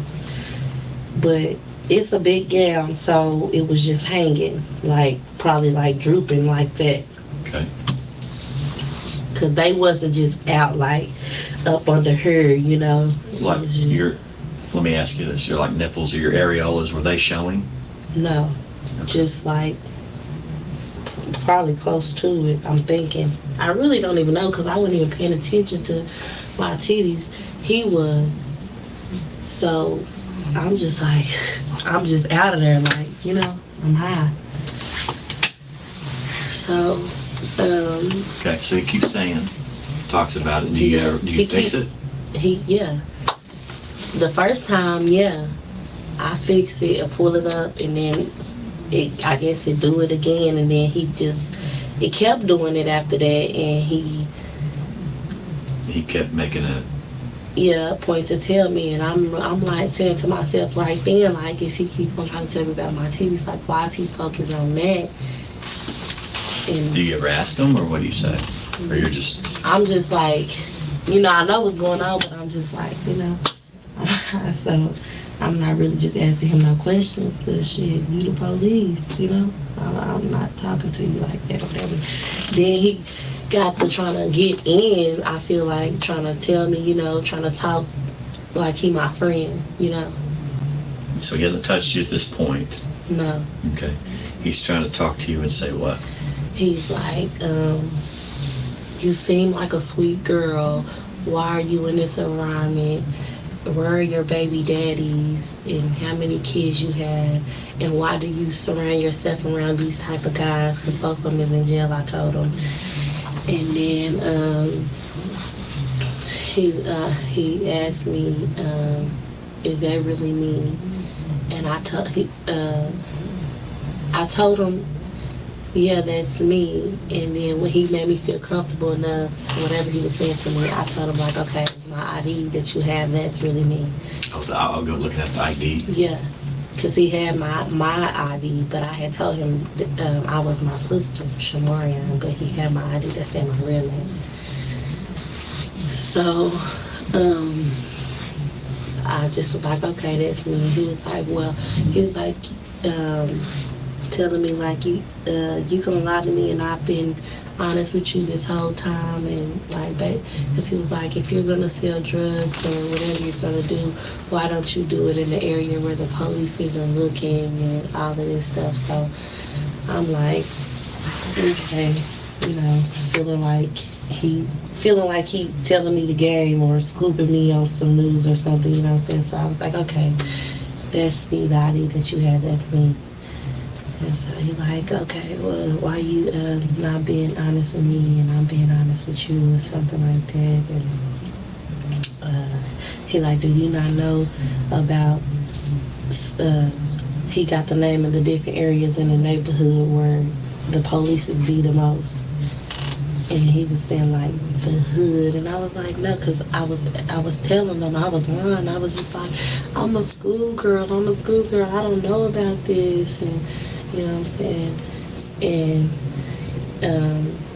he was just like, you don't know about Sooner Haven, you don't know about Prince Hall, you don't know about the hood. And I was just like, no, I go to school, I don't know about none of that stuff. And so that was just one of the conversations. And then finally he was just like, he said something about my breast again, and that's when he came on this side of me. What side? I'm sorry. Right side. Okay, and that's where you're handcuffed too. Mm-hmm. He came to the right side, and then he pulled it up. He pulled it up like this, and he just grabbed it and he squeezed on my breast like that, and let go. Okay, so he grabs your gown? Yeah. And then he... As if he wanted to just cover it up, but he just... Was it one hand or both hands? He did it with one hand. Okay, was it like the forearm was across your breast? Yeah. Or just like the that. hand? He did it like that. He grabbed it and then he went like this, and he just... So he grabbed your left breast? Yeah. Is that... Okay. Let me catch up to you right there, okay? Mm-hmm.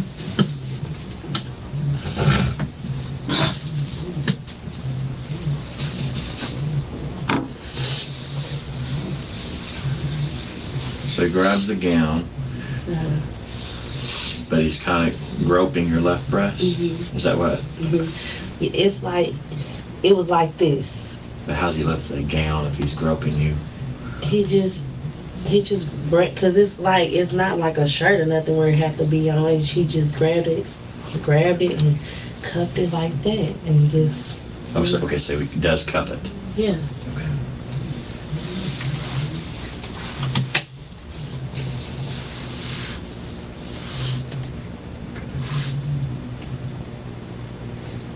Because I was like, it just felt warm and stuff, and I'm like, he just really cupped my wrist like that.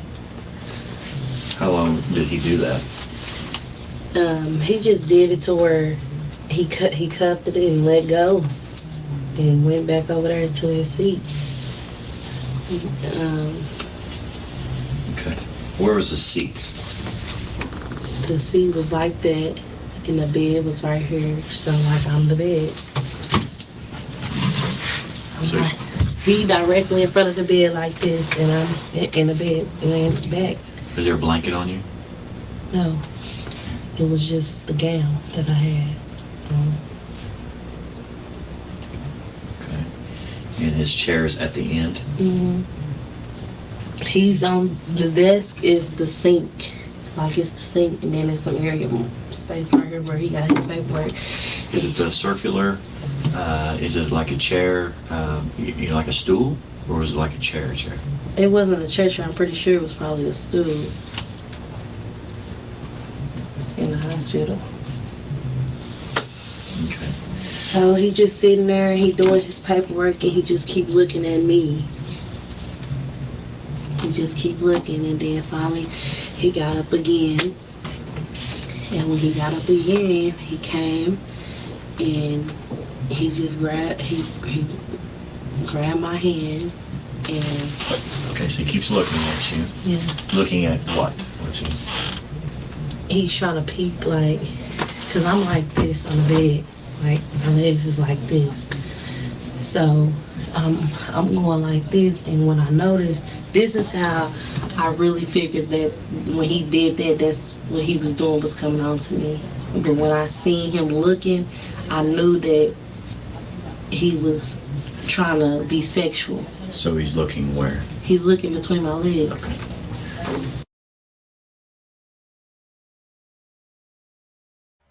Really? That's what she said. Now, correct me if I'm wrong here. Maybe y'all going to talk about it later. Wasn't there an incident there at the hospital that Daniel was involved in? He left the room and went and helped another officer chase down someone that officer had brought in custody, and she fled. She ran. And they had to run her down. Yeah, he was gone for a little while, but Shardayreen never remembered that happened. Well, no, he's too busy trying to see her. What did Kim call it? Her ho-ho or her Hoo-ha. Her hoo-ha? hoo-ha. Yeah, the hoo-ha. Okay. I Hoo-ha's just and want to make kitties. Yeah, she's really getting into some minute detail. Somebody as cranked out as she was on PCP. He just cupped at her boob and then let go. Yeah. I was trying to make a post, but I couldn't spell cupped. I wasn't sure how to spell it. So I abandoned that post. That Go kind by of sounds familiar. Wasn't that Captain. a supposedly, well, Tabitha Barnes didn't. Yeah. You're Tabitha Barnes. Yeah. just do the phonetic spelling. Everybody will get it, I think. Yeah. All right. I just wanted to clear that up about Daniel leaving the rooms. I knew you went and helped chase down another inmate. So. Yep. Yeah. All right. It. All righty. Here we go.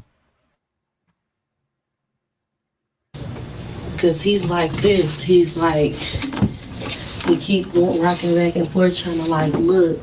Cause I'm out of there. I'm like asleep on the bed. So you're like nodding on and off? Yeah. So when I finally turn over and I see him, he trying to like, he looked, but then he turned his head like he really not looking. So. Okay, all right, so he's looking between your legs. Yeah. Okay, then what's the next thing? So then I kind of closed him because I'm feeling uncomfortable. So then he got, we was talking again, and he was telling me like, this can all go away in like a month if you just cooperate. And I'm like, what do you mean cooperate? And then so that's when he come again and he touched on my breast again. And then while he's standing up. Hang on 1 second, I'm sorry. Okay, this can all go away if you just cooperate? Yeah. And you say... I don't know if those was his exact words, but I know he says, basically he's telling me that if you just, go with the flow or whatever, that it'll go away. And so I know you said, what do you mean? Is that what? Yeah. Okay, and what did he say? He was just like, give it a month and these charges will go away. So basically he was putting it to where like, I'm telling you like, these charges can go away, in a month if you, and I'm like, what do you mean? And when he come back up on me, he touched my titties. How did he do that this time? He just grabbed him and was squeezing him like that. This time was your breast showing? Or was he just groping them now? No, he didn't.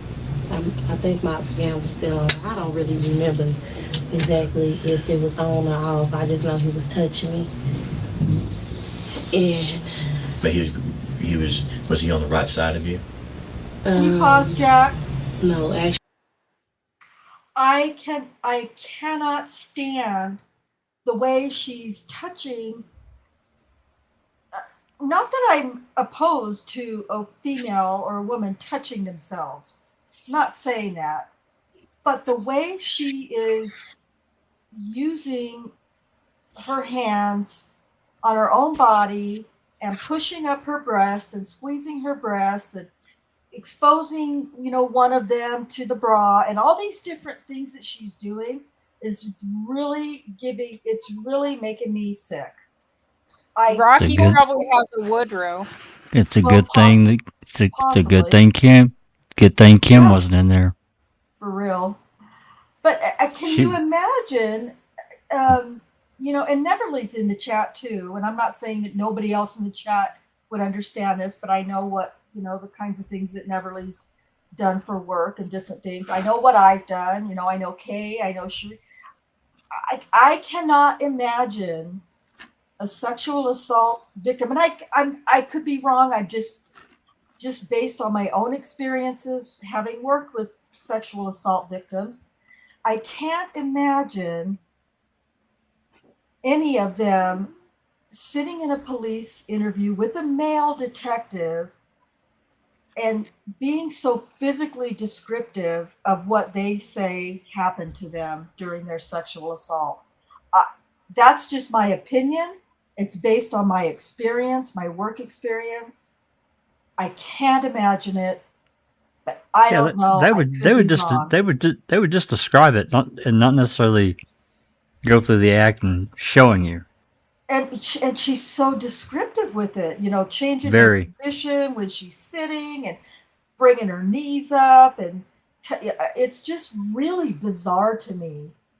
Well, and she talked about how she was zonked out, pretty much out of it and going to sleep, and all this detail. It's ridiculous to me. Saying all of that, but showing something very different, if that makes sense. It does.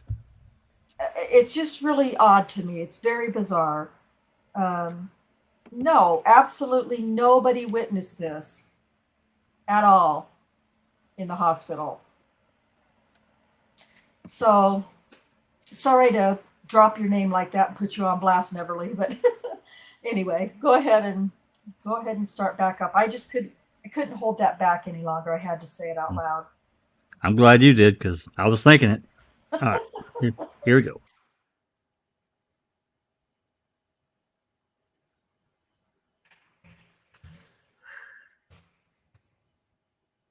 Actually, he was on this side of me where the tree was. Okay, and what breast did he touch? Shit, I don't remember. I know when he was on this side, he touched this one. So he touched, I don't know, he could have touched the right one or the left one. I don't really exactly remember that part or whatever. And But you're sure that he touched your breast? yes. And then, Do you know which hand he used or anything? no. I Okay, don't remember it's okay. which hand. But, so he I'm thinking. He squeezes it. Yeah. Okay. So at the time, I'm just like, Is the gown on when he squeezes it? it could have been, and it might have not. But I mean, no, I don't really think it was off. This, I don't really think it was off when he did that. But he squeezed your breast. And so I'm thinking, well, shit, if he doing this, he need to not take me to jail. Okay. He need to let me go. That's what I'm thinking. So I'm like, okay. So I'm just going with the flow because he telling me if it do it, then give it a month and it'll be away. So I'm like, okay. So I'm just like, well, can I go use the bathroom again? Right as he's squeezing you? No, like, He squeezed he's you. probably standing there or whatever. He probably just standing there, and I'm just like, I need to use the bathroom again. Do you say on this time on the squeeze? Are you saying anything? Is he saying anything? I'm really feeling weird. I'm just letting him do it. Okay. So, I'm kind of like don't know what to do. So I'm like, I need to go to the bathroom just to be just doing something else. So he hooked me again, and he takes me to the restroom, and I come back in after I use the restroom or whatever. And by this time, I'm asking him to call my mama. So he hooks you back up. Huh? When you go to the restroom, come back. I mean, no. Cause he pulled down his pants before I go to before or after. No. When after he touched on my breast or whatever. Yeah, I asked him to go to the restroom. I come back in, and then I don't know how we talked about it or whatever, but I know that his belt or whatever, like when he told me to touch it or put my hand on it, Okay. it was like I felt a little bump. So you're back from the restroom. Mm-hmm. Okay. In the conversation, you said, I really don't remember how we was talking to make him. I know he said something about I will fuck the shit out of you, and he said he would nut in me. is that his words? Yes. He said, I would fuck the shit out of you? Yes. And he was like, And he said he would nut in you? yes, And that's his words. yes. I promise to God, I hope God kill me right now if I'm lying. He told me that he would fuck the shit out of me and he would nut in me or something like that. But he was trying to tell me like that's what he would do. I guess to see if that's what I want to do. But he was trying to say he was on the clock, but then he ended up doing it anyway. Okay. That's what he says. But he says, I'm on the clock. Yes. He says he's on the clock. Okay, what's the next thing that happens? Talk in order. Okay. So he like he on the clock or whatever, and then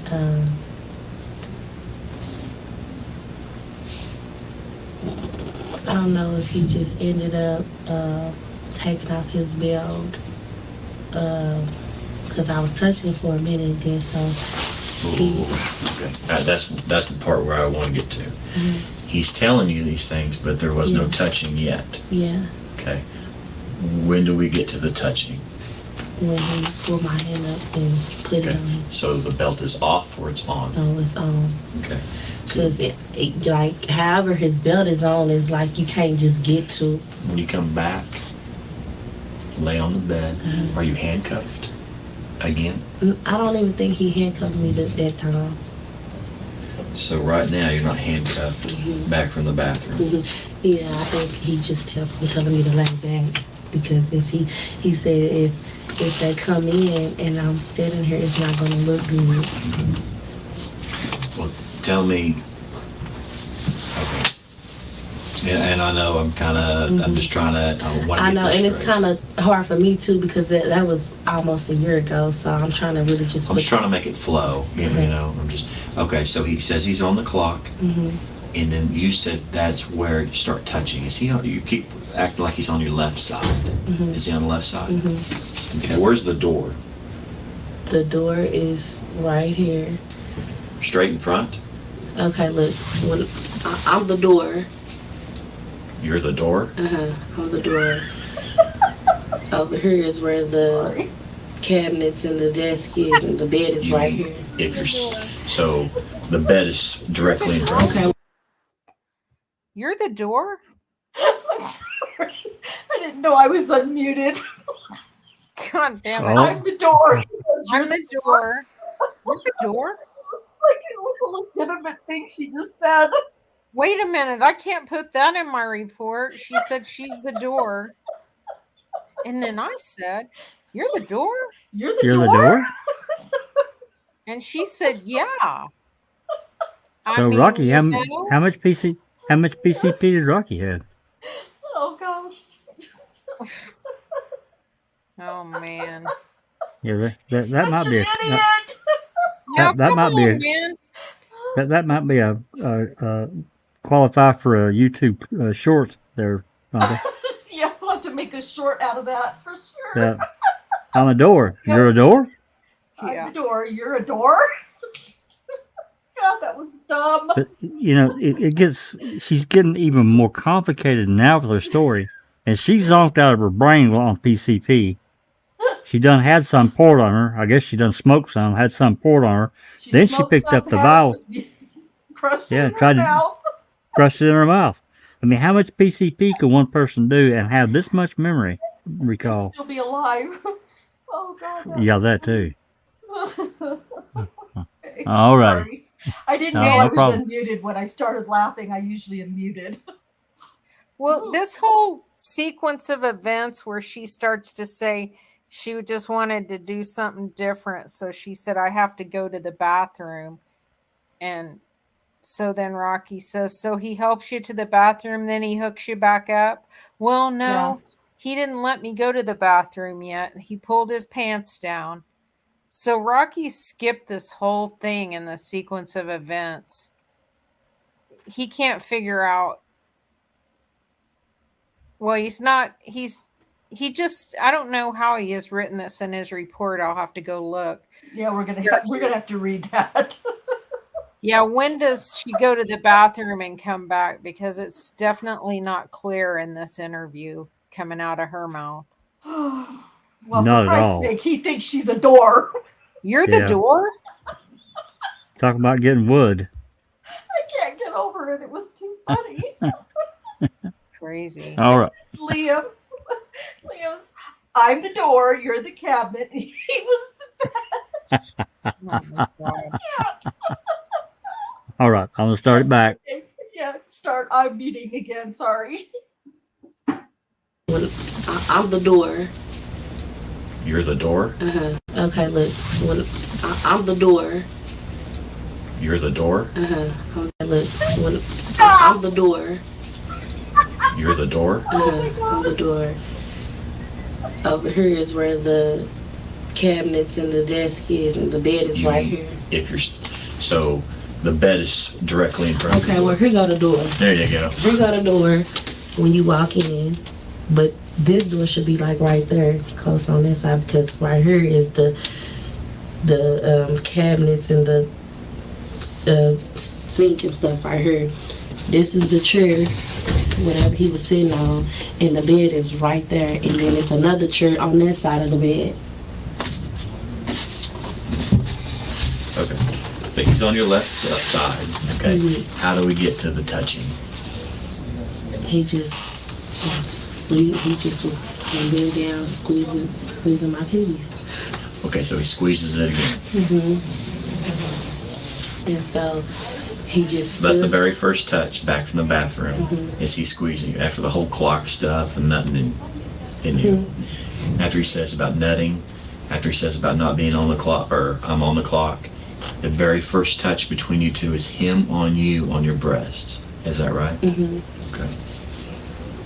Which breast did he touch? I can't remember. I just know he was touching on me. Okay, so he touched you. This will be the third time, correct? This would be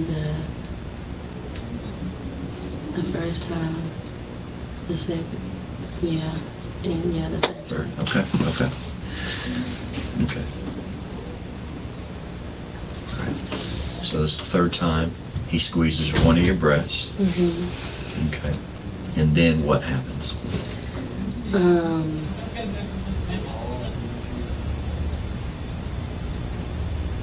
After he squeezed my breast, he pulled my hand up and touched on his, Your left hand? yeah, How does he grab your hand? Does he grab the hand or the wrist? Or? wrist, like, grab my wrist and just put it on there. And so I'm just feeling on it or whatever, and I'm just like, oh my God, I'm just like, oh my God, like this. Like, Okay, is he hard? I feel a knot, but it was kind of tight. His pants was kind of tight, and it was just like, you know. You couldn't tell? I felt the bump like it was his private. I know. But I'm saying, was he erect? Was he hard? I don't know. Okay. I'm pretty sure if it was kind of like this, like his pants was tight, so he couldn't just like stand up, but it was hard enough to feel the bump. Is he moving your hand, or is he just take your hand, place it on it, and then what? What do you do, or what's he do? I think he was just, I just was like this, and I don't know if he was just, I can't remember, like, I don't think he had my hand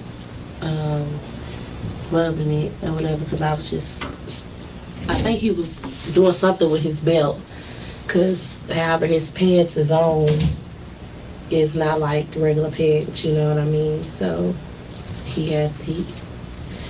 So took he let off go. his belt. He let. Okay, so as you have a hold of him or touching him. Well, just like that. Okay. Does he let go of your hand?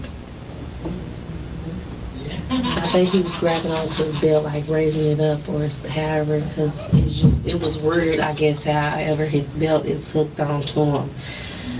So then he grabs his belt, lifts it up. Yeah, or he take it off. So he takes it off. Is your hand eventually.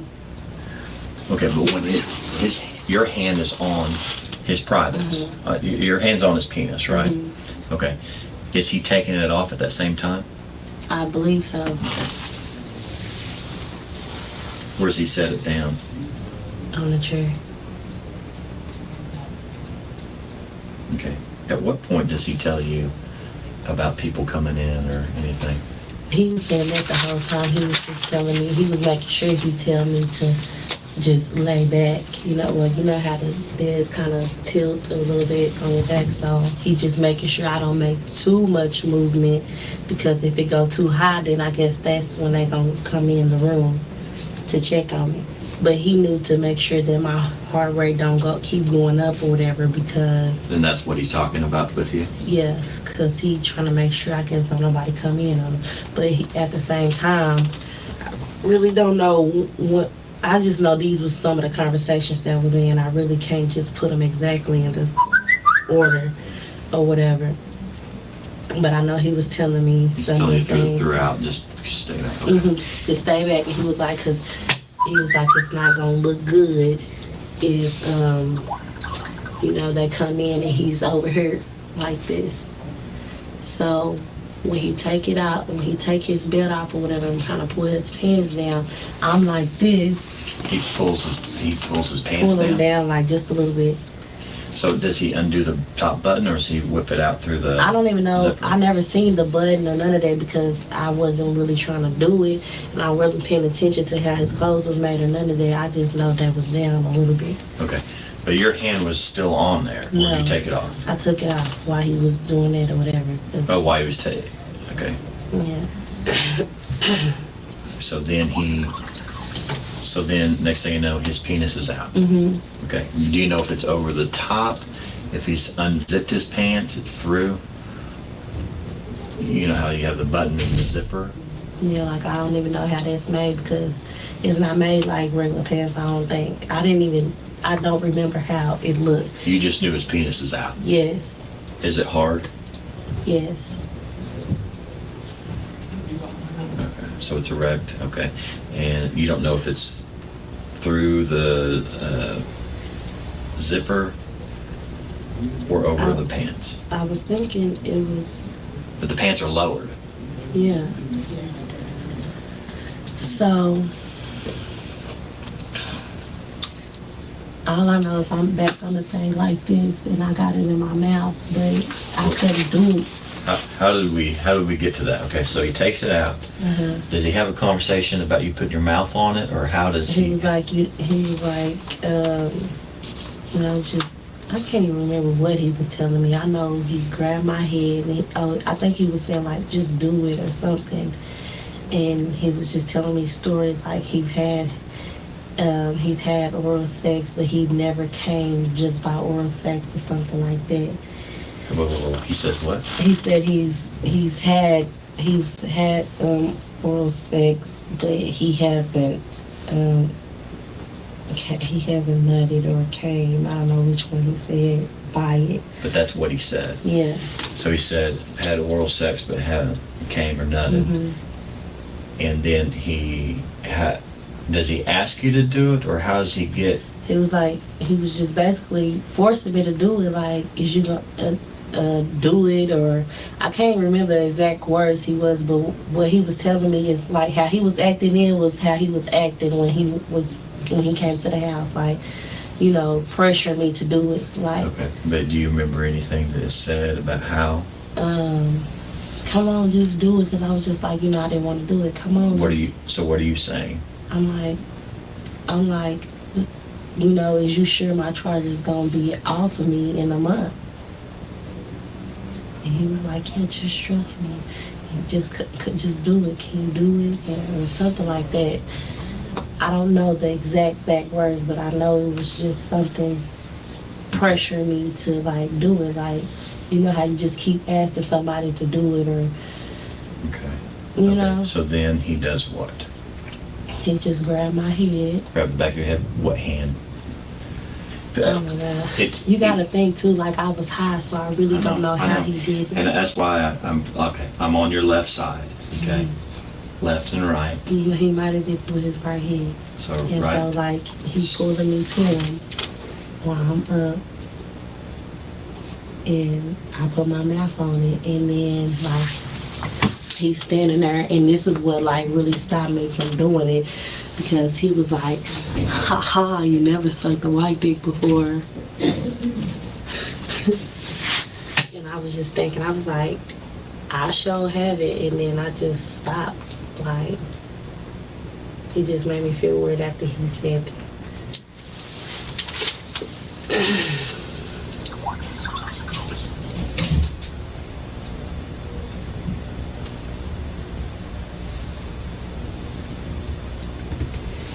Okay. So he says, never sucked a white dick before. Yeah, Right after you put your mouth on him. yeah. So, and then you said what? Or you stopped? Yeah, and when he said that, I was like,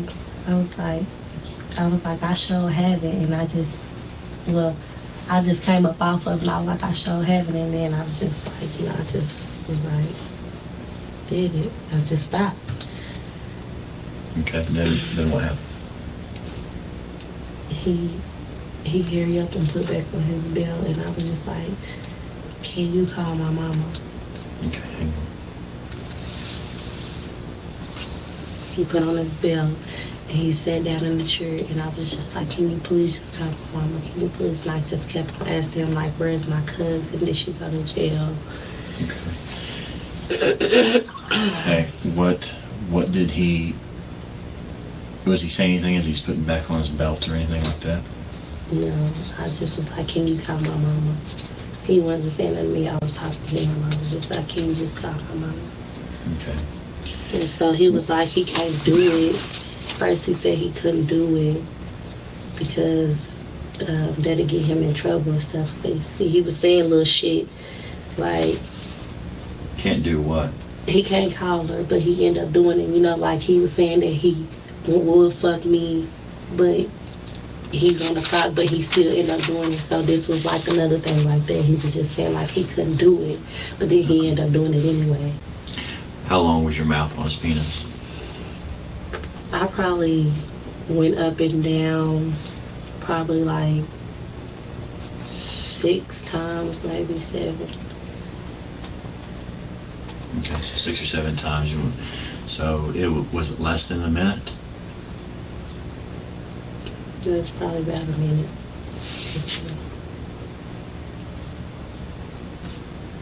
For oral sex? Yeah. Okay. Okay, so then what happens next? Does he say anything about the cousin, about the mom? He said no. When I asked him, I'm like, can you just call my mama, please? Can you call my mama? And he was like, I can't. He was like, because he'll get in trouble or something. And then so whatever he said after that, he ended up calling her for me. I gave him the number, and she answered the phone. And I was like, Mama, I was like, you mad? She was like, well, I'm not happy. And then I was like, well, I'll be out. She was like, you ain't even gonna have no bond. And then he ended up telling her, because he had on speakerphone. So he was like this, sitting in the chair. And so he was like, she'll have a bond. Okay. Hang on. So he did call. He did call her. Your phone or his phone? He called from his phone. He had a little black phone, looked like a black case was on it. And he called her. Okay. So he called her, Mm-hmm. your mama, and what's your mama's name? Latanya James. Spell that, please. LATONYA. She was gonna come with me, but she took a nap. James is the last name? Mm-hmm. What's the phone number? 405. Okay. So he called your mama talking about what, the bond or jail or what's he saying? She was, I was like, I'm gonna get out. And then she was like, you're not gonna have no bond, because she thinking I got caught with a whole lot of drugs or whatever. So he like, yeah, she will have a bond. And so I was like, I'm gonna get out of here. She was like, how? I was like, cause my friend, he gonna let me go. And then she was like, who is your friend? I was like, my friend name is Mr. Officer. And then she just started laughing at me because she was like, you was high. And I was just like, no, I'm not, mama, no, I'm not, and stuff like that. And then I can't remember how the conversation ended, but I know. But nothing is said in reference to what happened, right? No. Okay. Then what's the next thing that happened? After that, he hung up. He hung up the phone, put it wherever he put it, and he came around and he stuck his fingers in my private. Right after the phone call? Yeah, he came around, he put it up, and he came around to the thing, and he went like this up under my thing, and he just stuck his fingers in there, and when he did that, I was like, because I didn't know he was about to do it. Okay. So he's on you're fine. He's on the left or right side of you? He left the left side of me and came to the front of the bed. To the front? Does he have to lean on the bed, or what's he do? He kind of bent down. He kind of bent down on the bed, and he went like this, and it was his right hand. How many fingers? I really don't remember how many fingers. So he goes up between It your might have legs, been 2. and he puts his fingers.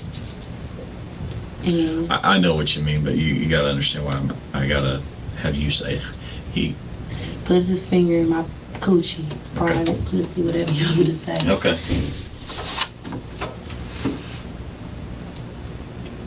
And he put it in there, and I was like, and then he took his hand out, he went over there to the sink, and he washed his hands.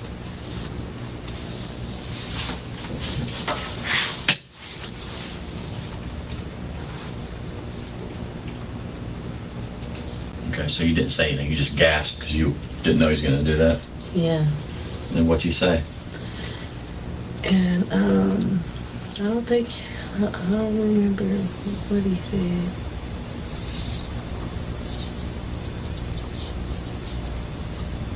I can't remember what the conversation was.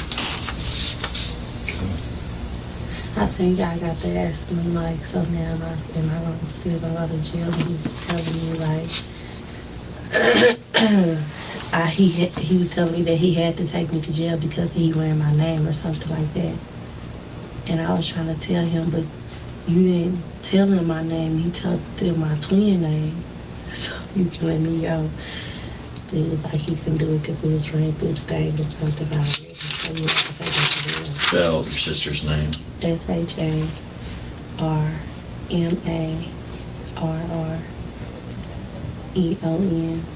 And her last name is Hill too.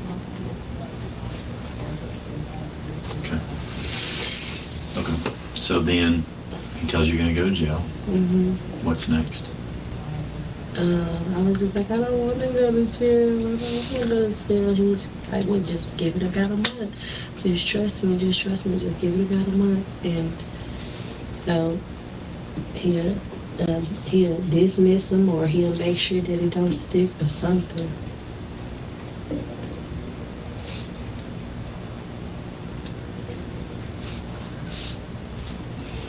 Okay. Then what? What happened? All I know is I went to the. I don't know if I went to the bathroom again after that or not, but nothing else ever happened after that. As far as him touching me, it was just, I don't know if I sat there some more hours or an hour. I don't know, but I know it was time to go finally, and he got me up, and they gave me some blue scrub like clothes. Okay. I can't even remember where I put them on at. Anyway, I don't know if I went to the bathroom to put them on or if I stayed in the room. I can't remember, but I know they gave me some scrub blue clothes to put on when I went to the county. So you went to the county. Hmm. And tell me about there at the county. Anything on the ride? We was just talking. I was just telling him I never trusted a cop. I never trusted a cop. I was like, so it's gonna be gone after a month? What's he And saying? he was telling me like, yeah, just trust me. The same thing he's been telling me. He was just like, just trust me. So you went to the county. Hmm. Then what? And we got in there. I stood at the thing, whatever. And they let us in. And when I got in there, they, they took all my stuff. And by the time they did what they did when you first come in, take all your stuff and check you or whatever, they took me around to the middle part, like the middle part of the county. We sitting at them benches right there, because it's the benches. It's that little area right there where when you get booked out. Mm-hmm. Okay, we sitting at them benches right there where they cuff you at. We sitting right there, and he was like, I didn't charge you for your ticket or whatever. And I'm like, okay. He was like, I hid your tickets for you. I was like, okay, thank you. And then so he took me in them other doors where the hotel is, right there where you sit at the desk and the nurses ask you the question, take your blood pressure or whatever. He walked me in them doors, and then I'm sitting down at the thing, and she asking me all the questions and stuff, and she like, asking me all the questions. Have I had suicidal thoughts or whatever? And have I been sexually harassed or, whatever? Assaulted. Yeah, in the last 24 hours, and he was looking. And so I'm like, no. And so when I say no, he closed his book up. He walked out. He came out that door right there. And then he was like, see you. And he walked out them slide doors, went back to his car.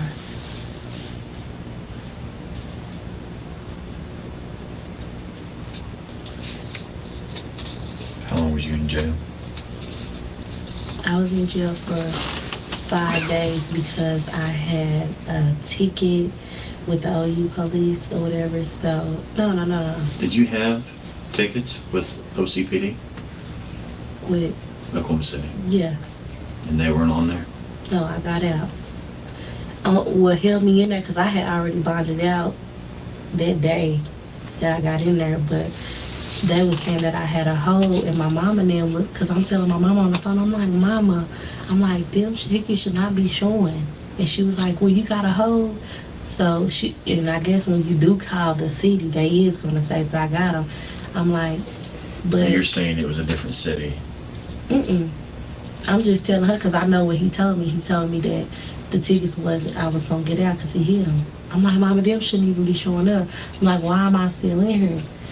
And she like, because you got tickets, but it really wasn't that. It was, I think I had went in front, what was the judge's name? I can't remember the judge. But the reason why they was holding me was because of my court fees and all of that for my probation and stuff. And I had to go. It was on Christmas Day. It was on Christmas. And you had to do what? I had to set up arrangement to start paying my court fees and stuff. So after I had did that, because I didn't even know that's why they was holding me. So when they came and they took me to court for it, I'm thinking I'm still about to be sitting in here for these tickets. And I'm thinking he done lied or whatever. So next thing I know, they come and tell me Bunky junk. So I'm like, oh, well, he must have did hide them for me. So I leave. And that was I went on December 20th, and I got out on Christmas Day. Okay. So they were hid or not? I'm just confused there. They what? They were hid, but it was They just were the court. hid. They were. It was just that I had to hold for not paying my What tickets you think he had that were hid? I have, like, it was like $4,000 worth of tickets, like, for, like, they doubled, you know, because I wasn't going to court. So that's how they kind of got Traffic her. tickets or what? It was traffic tickets. It was, like, assault and battery.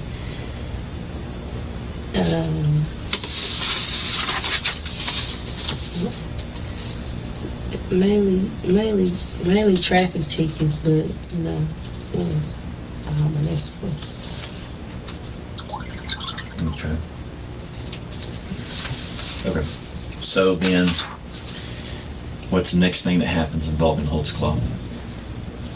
That what? What's the next thing that happens involving Holtzclaw? Like 2 weeks later, 2 weeks later, I seen a friend request on Facebook. You seen what? Friend request from him on Facebook. And it said Daniel Holtzclaw. Mm-hmm. So you accept. Mm-hmm. And then, because he told me he was going to find me and he was going to help me. So I'm like, okay. So I was like, it took you long enough. That whole conversation is there. Is there? Yeah. I'm about to put it up for you. I'm about to put it up for you. I didn't erase nothing. They all on heard from what I said and what all he said.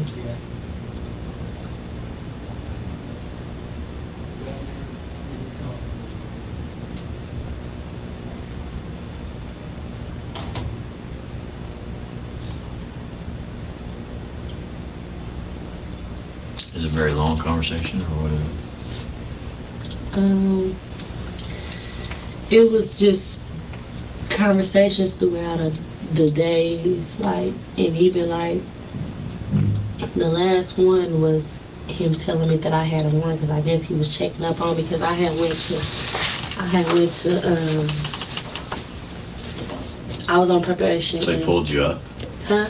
Did he pull you up? Yeah, I guess because he knew that I had a warrant. Because in my inbox, he was telling me that I had a warrant, but I hadn't been talking to him or nothing because I had went to.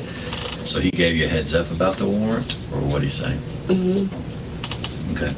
So he talked to you throughout the day. Mhm. Cause see, I had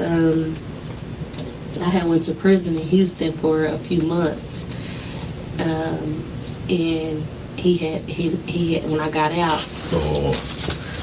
All right. I'm 2 weeks after you got out. Mm-hmm. And he contacts you on Facebook. Mm-hmm. And so we're talking about in January, right? After the first of the year? Mm-hmm.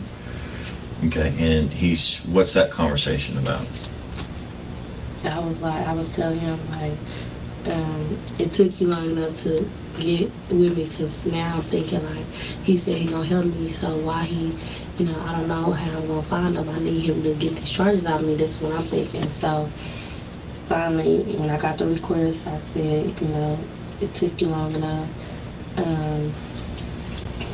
to find me or whatever. And he was asking me, was I really Shamarian or was I really me? And I told him that I'm really me and Shamarian really is my twin.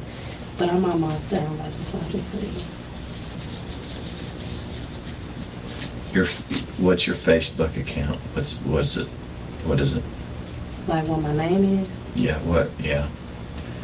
Shardayreen. At the time, it wasn't this name, but right now it's Shardayreen.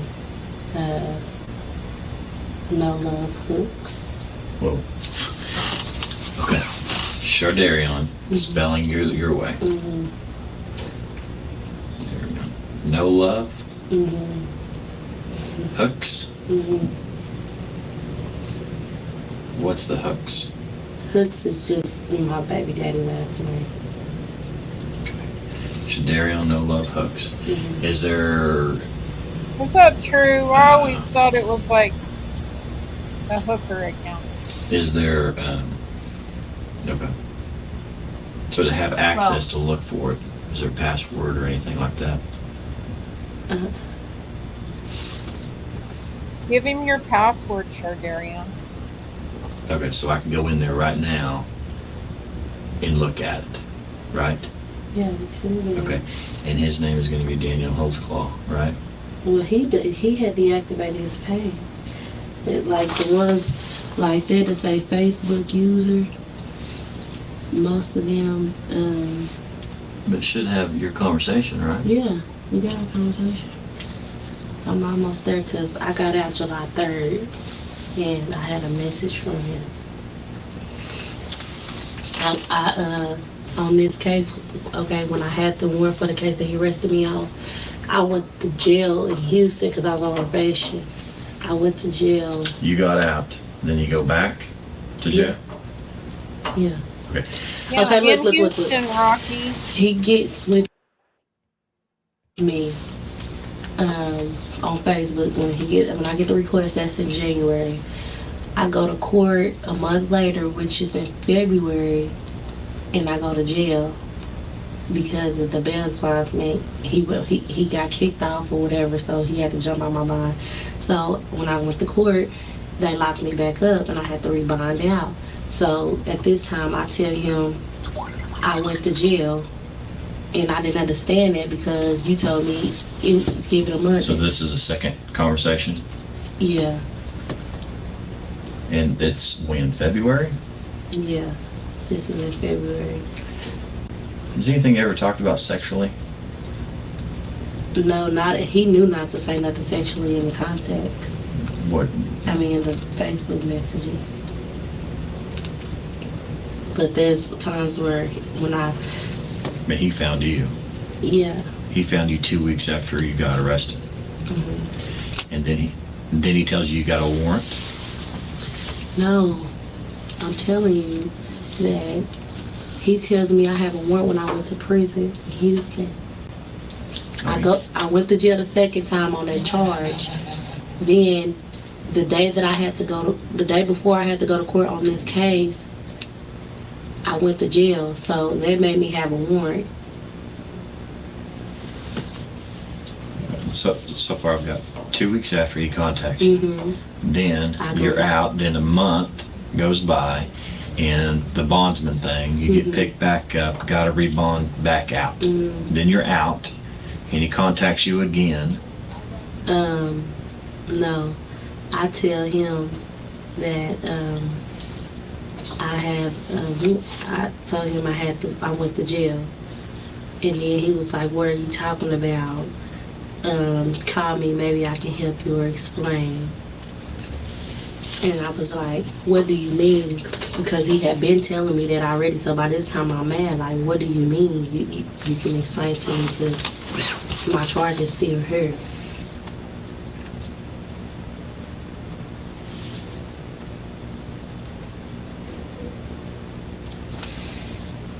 Can I just say really quick, I know we're about 25 minutes. It's just about done. It's almost done. But can I just, if we, listening throughout this whole thing, she's talking about how, is this going to affect my case or, my charges? He's going to hide my tickets. And then, this is clearly a case of, not revenge, maybe I can't think of a different word. She wanted to get her tickets dropped or her whatever, and he was trying to show her a kindness by checking with her and making sure she was okay. Still not okay. I get that. I understand that. And none of her tickets got hid because they can't. None of the charges got dropped. She ended up with more charges. She's fucking pissed at Daniel Holtzclaw.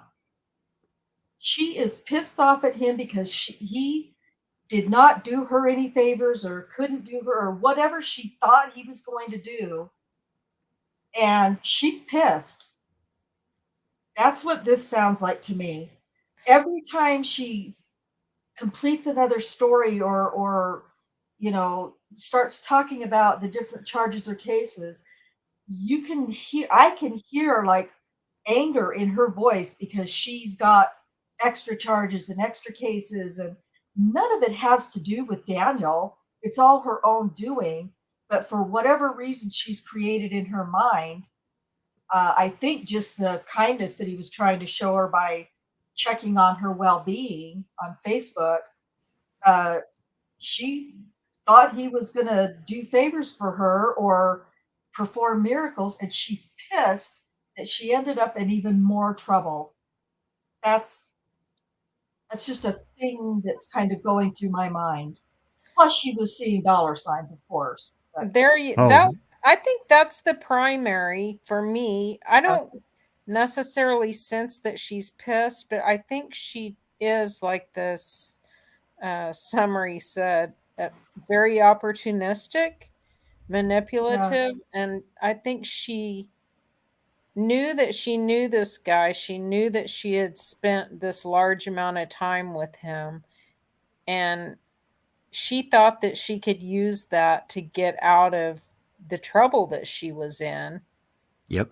And maybe she knew about the possibility of a civil lawsuit, depending on which friend it was that, that she had been talking to about this case before she came forward. But she sees it on her Facebook, not the news, which I'm sure there was a link to the newscast on the Facebook, but that's my view. What do you think, Jack? Oh, I think she's very opportunistic. Opportunistic. Yeah, and saw, this is her chance to have a kind of a free flowing ATM machine she could get some cash out of. That's what I think.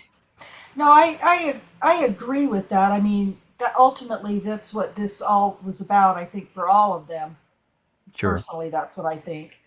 But I feel like I hear so much anger in her when she talks about these different cases and different charges, because for whatever reason, she's brought it up several times. Yeah, she's just pissed off that she's still, he was going to get me out of these tickets and he was going to hide these tickets. And of course we know he never said any of that, but I was going to say, sure. But I think that what she took from him, checking on her through Facebook to try to, make sure she was staying clean and sober and staying out of trouble. I think she, thought that she could use that kindness from him as a way to try to get out of stuff. And when that couldn't and didn't happen, then she became, angry, plus the dollar signs and everything I don't know. I think of all of the accusers, she seems like genuinely angry or bitter or irritated or something with him. You know what the saying is? You know what the saying is? No good deed. Yeah, that's right. It's just so many months removed from the actual incident that, what was going on in her life between her last contact with Daniel. So this is the whole emergency room thing is December 20th, 2013. And here we are Yeah. at this interview. This is September. Is that right, Rhonda? Yeah, September 19th, I think. And Daniel was arrested on August 21st. 21st. Yeah. So that's a long time. I mean, I think their last contact, what was it, February or March? I March. think it was it March? Okay.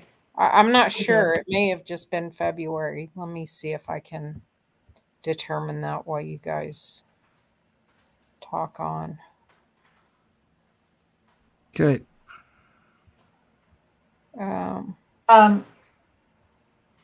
So I'm going to answer. I got a private message, so I'm going to answer it here before we go back to finish.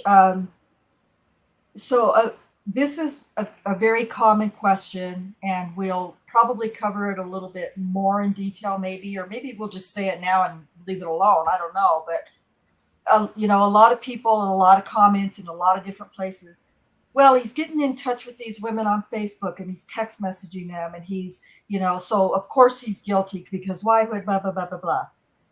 Well, first of all, it was one woman. It was this woman. Doesn't make it okay. We're not condoning this.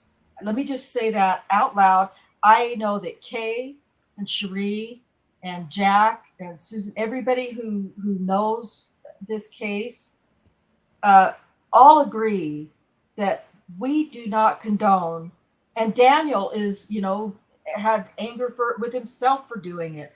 We don't condone that he reached out to this person privately on Facebook, and it was just wrong, and he knows it was wrong, and he regrets it, obviously. He did not reach out to her to be like chums and Facebook buddies and hey, let's go. He reached out to her initially to check on her because he believed her bullshit story in the emergency room, that she was a good girl, and I'm going to school and I'm just being a good girl. I'm not doing anything to get in any trouble and blah, blah, blah, blah, blah. And now I'm all wrapped up in this mistake. And, and I've got all these. He was sincerely just checking on her to see if she was staying out of trouble and staying on the straight and narrow, basically. Staying off the drugs, staying out of trouble. That's what the whole contact was about. And there was a few messages back and forth, and that was it. That was absolutely it. There was no personal conversation other than talking about her charges and her tickets, and that was it. Are you staying out of trouble? And we'll show you those pictures of the comments in a future episode. Doesn't mean it's okay. It's not excusable, but it was one woman, this one, and it was absolutely not meant as a personal friendship thing with her.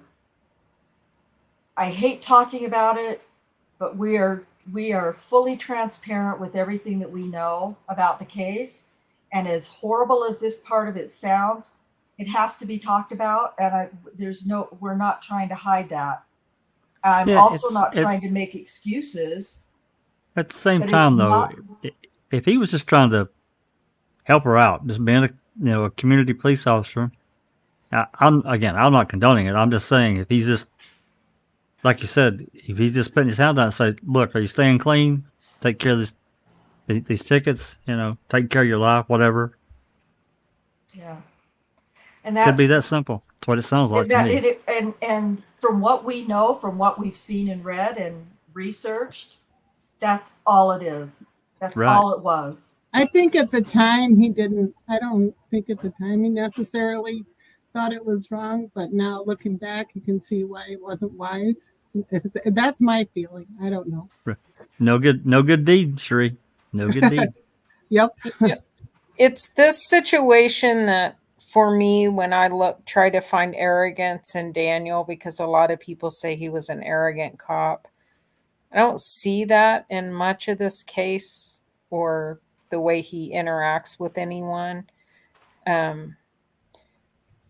But the fact that, I mean, he had to know that this was against policy, although, you know, Kim said in her deposition that Oklahoma City Police Department doesn't really worry about policy too much. But I think it was incredibly arrogant to think that he could break these rules and go, he knew what he was doing was a good thing.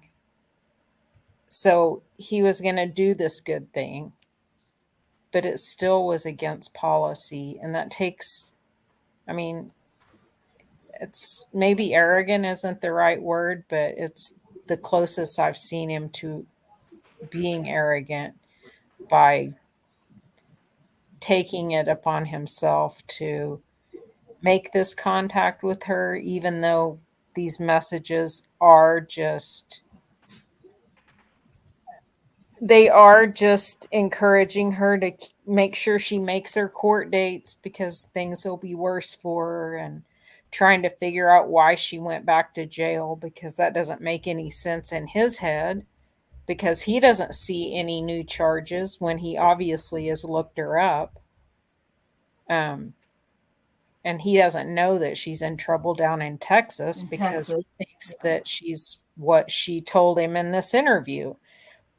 In the beginning of this interview, when she said all the things that Daniel said to her, those were all true things that he really said to her. She wasn't lying during that part. And that tells the whole story right there. This is just more of that, but a policy violation. And of all the accusers that I thought he would be found guilty of the charges, I really thought it would be her. Based on those stupid Facebook messages. Based on, you know, the contact and going to her house, and right. That makes everything else look that she's saying look like, well, it might be true. It might be some truth, yeah. But then when you listen to her story, yeah, then there's a story. Yeah. God almighty. She's a door, don't you know? She's the right. door. You're a door? Yeah, I'm a door. Did you like my repeat there?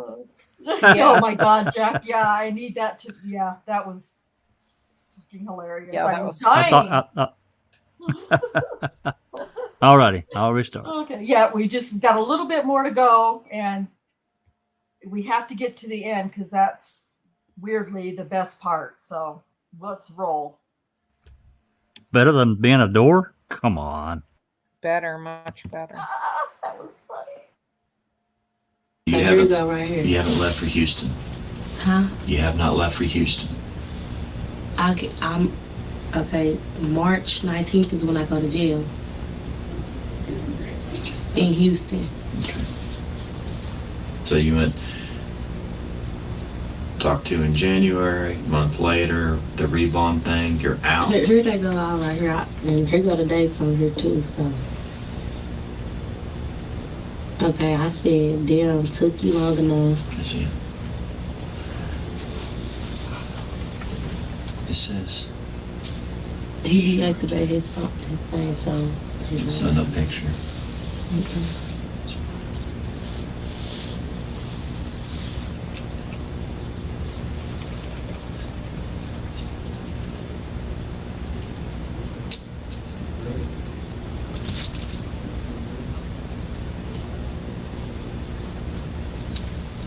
What's she doing? I don't know. A minute ago, she was biting on her acrylic nails. Now she's. That should be the same number. Like if y'all see it from Mama's phone records and his phone records. February 28th. Okay, so we're talking about January 8th. Facebook. And then February 28th, back in jail. So he pulled you up again. Mm-hmm. Okay. March 2nd.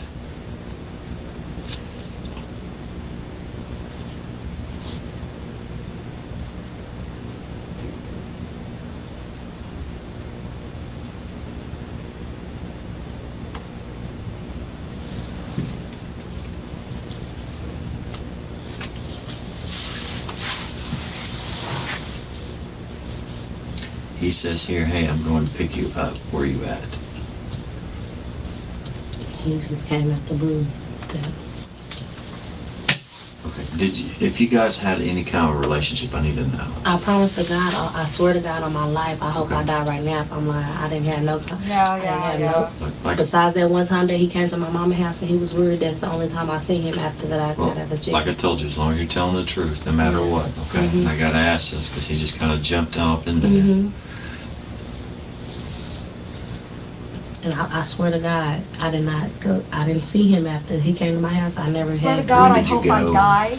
And you went to prison? So he sent that while you were in prison. Yeah, He didn't know you were in Houston. no. That April was the last time. Mm-hmm.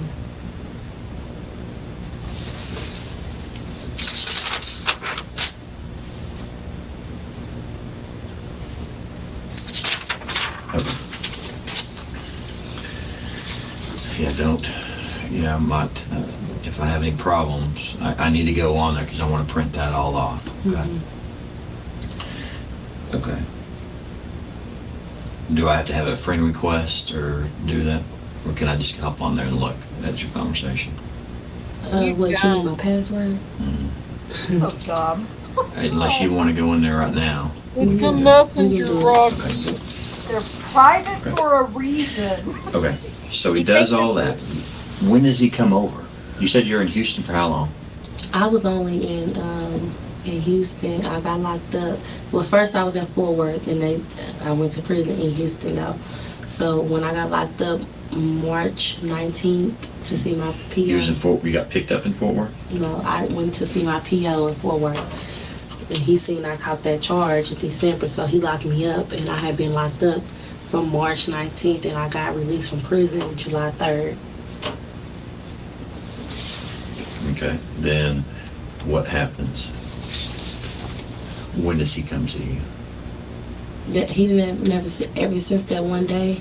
That- 2 weeks after, like probably after I accept the friend request or whatever.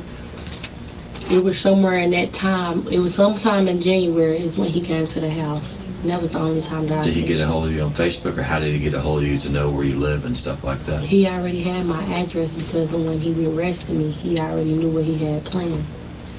Okay, so sometime in January, Hmm. does he just show up, or how does he do that? He asked me, can he come talk to me about my case and stuff? He was gonna tell me how, So you talked to him a couple times. like on the cell phone, yeah. Okay. What's your phone number? This cell phone wasn't the number. The phone number you had then. Right. I done had so many, so I'm trying to think of what the number was. I think it may have been, Because I got to pull up cell phone records, is Right. basically. I think it was 499. You sure? I'm not sure, but I'm gonna just give you all the numbers that I done had since then. I'm thinking that was How many have you had? I've had a whole lot of numbers, cause I either lose phones or 39. Okay. or let me look Or at I'm What's hiding your from the company? law. Have you had the same cell phone company throughout? I know Is it always in your name? yeah, it should be. What was my number back in December? I need to,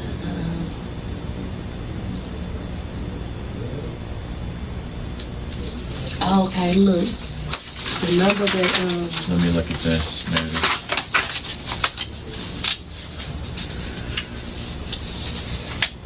I got a 206 7. That, it could have been it. huh? It could have been it.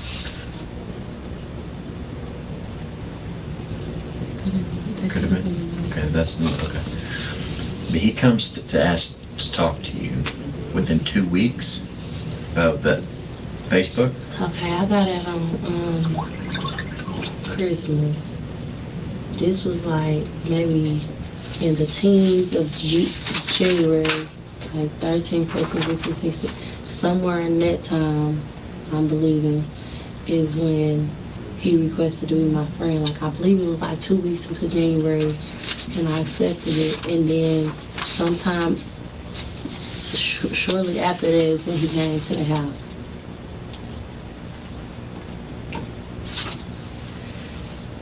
After the first request. And he kept on asking me, like, is you sure you don't have anything on you? So he asked if you could come. Huh? He asked if he could come see you. Yeah, to talk about the case. Okay, so tell me about Because he that. never wanted to talk about it on the phone or in Facebook. So he shows up and he's driving a what? I don't know what kind of car exactly it is, but I know it put you in the mind of the Chrysler 300. I just know it was silver with chrome rims on it, and it was real nice in the inside. Okay. So did you meet him outside or what'd you do? Yeah. Did you take a ride with him? No, we sat in the driveway that there's nobody lives at the house. We just sat in the driveway because the kids was in the house. And where was this address he met you at? That address it's the house next door, but you might as well say he came to the house because it was just the driveway part next to the house. Okay. And you were babysitting. My little brothers and sisters and my son. How old's your kids? He's 2. And my little brothers and sisters, they're 8, 7, I don't know, I got 10 kids, so it's a whole lot. Wow. 2 sets of twins. And But you have how many kids or something? I have 4, but only my 2-year-old lives with me. How old are you?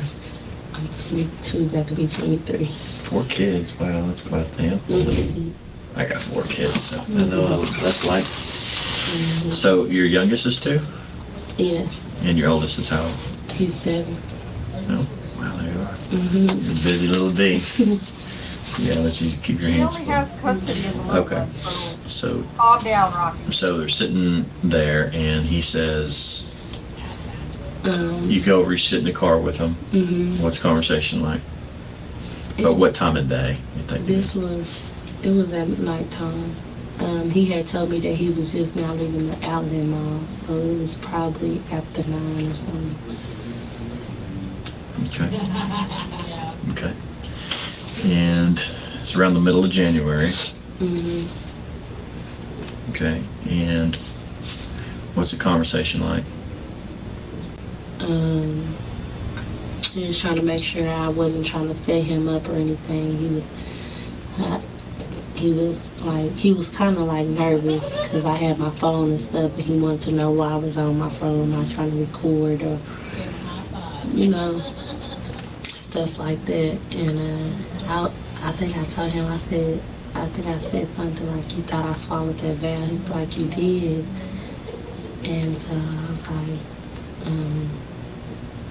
was like, no, I didn't, or something like that. So then I don't know how we got on a sexual conversation, but he brought it up. And What's he say? huh? What does he ask? He was saying like,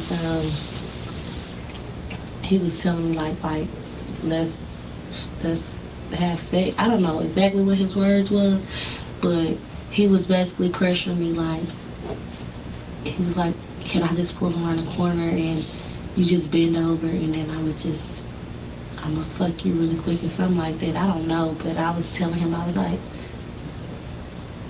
and you don't even have no condoms, like, and he was like, what, you don't trust me? He was like, Did you ask if he had a condom? yeah, I asked him because he just really wanted to do it without one. But you asked if he had a condom? Yeah. What did he say? And he was like, no. He was like, you don't trust me. So I'm thinking to myself, you just fucking nasty. Okay, then what? So he's asking to go around the corner. And he was just like, just bend over in the seat. And I was like, no. I was like, maybe some other time. I was like, I can't. Like, I can't because the kids are in the house by themselves right now. And he just kept on asking me and just really getting on my nerves after he kept on asking so many times. And I just was like, no.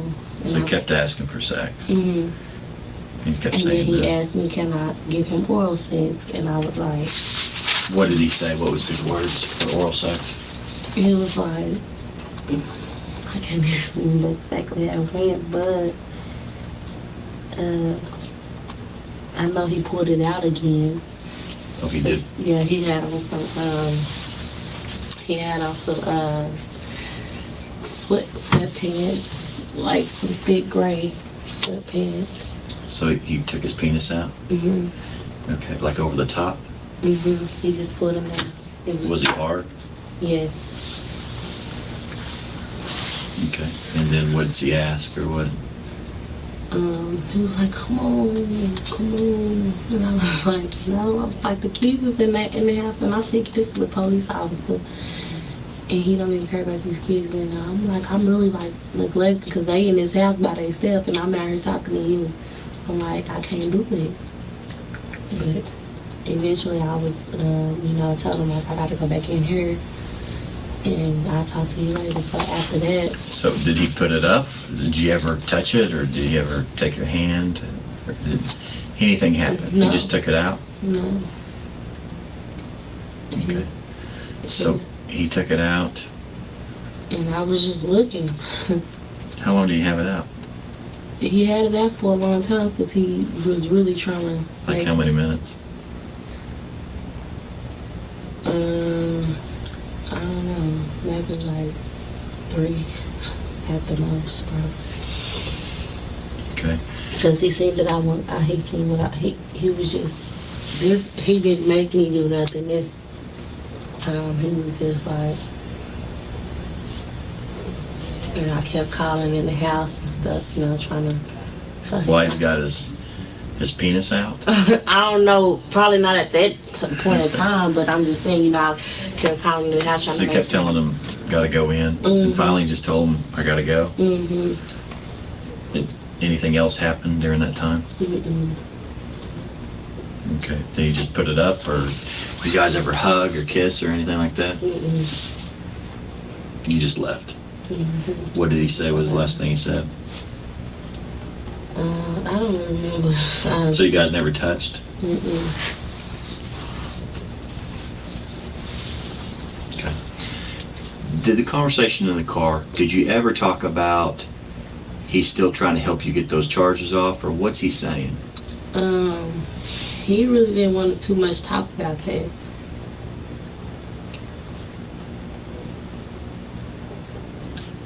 I don't know. Maybe we had like a slight conversation about it because I believe he was still telling me. Oh, he was telling me something like, basically telling me. It was in so many words. He was saying that they would call him or something like that.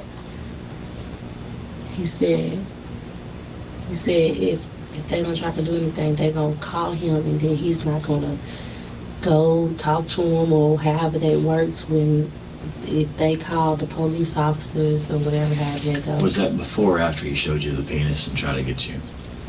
I can't remember. It might have been before.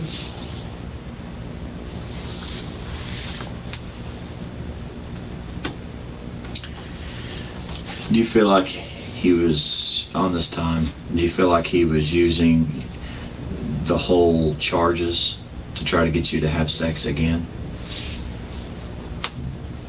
Mm-hmm. Well, my whole thing is, I kind of figured he was doing that more than it was just me. That's why I was like, why would I have sex with you without a rubber? And that kind of made it seem like he don't only do this with just me. And then it shocked me and it scared me when I seen it on my phone. His picture said he was trying to rape and everything. And that kind of like... Do you know any other girls? No, I don't know any other girls that he could have did that to, but it just... My thing is, when I see it on TV and stuff, it makes me mad because I feel like he used me and then kind of got in my head in a way at the hospital and stuff, and he doing all of this stuff to these people. Did you think you had a relationship? Or? Huh? do you think he was just thought maybe there was something I'm there? saying he got in my head as far as he put that in my head, like that if I messed with him, he was gonna get them charges off of me. So I'm thinking this whole time, Thought if like you messed with him sexually. yes, like I don't want to do this. I wouldn't do it if I willingly at all. But I'm pretty sure anybody would do anything for their freedom if he's telling them that they, you know, these charges is gonna be dismissed in a month and just trust him and stuff. And he's talking to me all nice, making me think he's my friend and that, you know, I'm gonna be okay. And so, And that's the last time you saw him.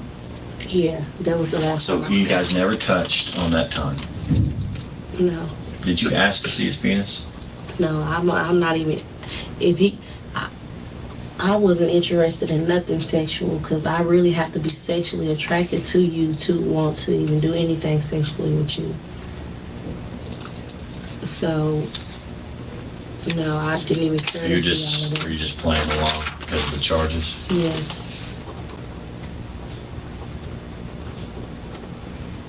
But like I was just trying to make excuses. Like when he was saying call me, and I was just saying my phone is dead. I'm gonna call you in a minute. But I never called him after that. Like I probably. Oh, you called- told him I'll call you? Huh? You told him? No, I didn't tell him.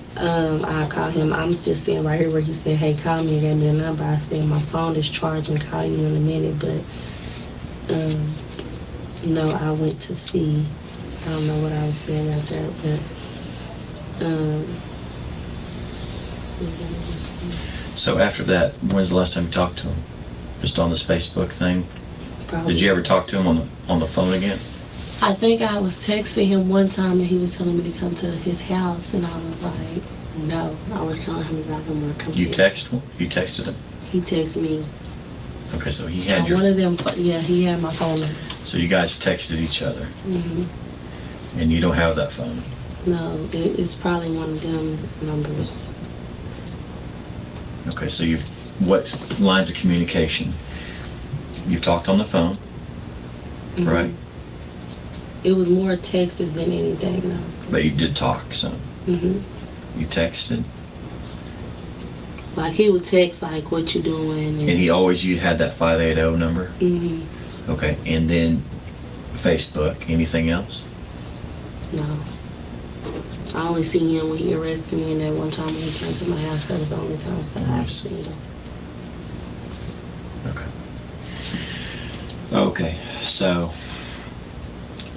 when he left, did you ever Okay. talk on the phone again? And what? How many times you talk on the phone? I can't. It wasn't that many. It wasn't that many. I just thought that there was more texts than anything. But like, talk 1, 2, 3. No more than probably 3 times. If Did you that. ever talk on the phone after he came to your house? He was texting me after that. Like I never contacted him. He always contacted me.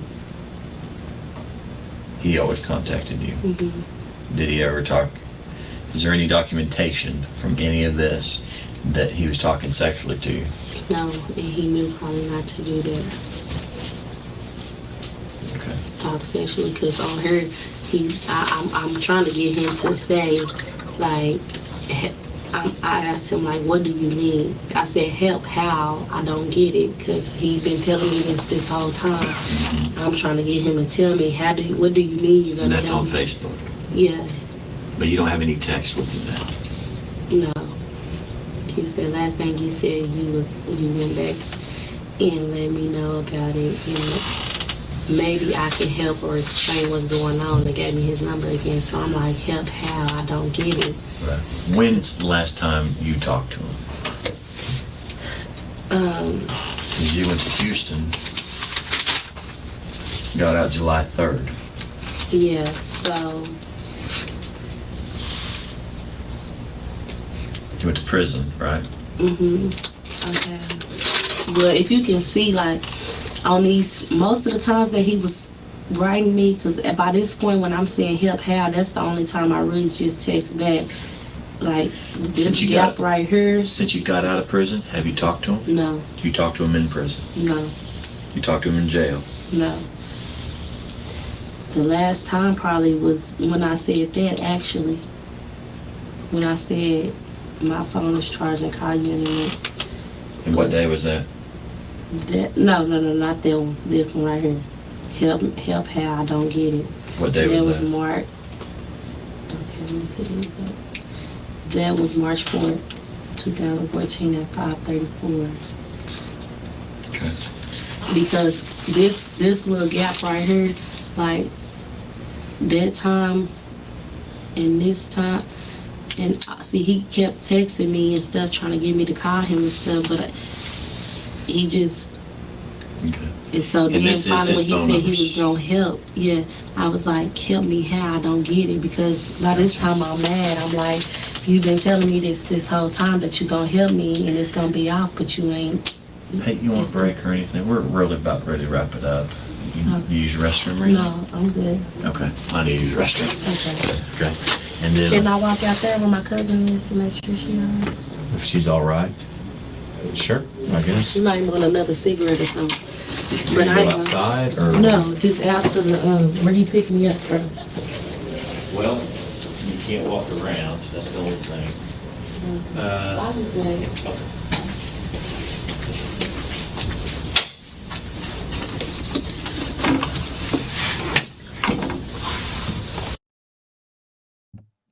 Why can't she walk around? She's not under arrest. All right. Come to the computer. That's weird.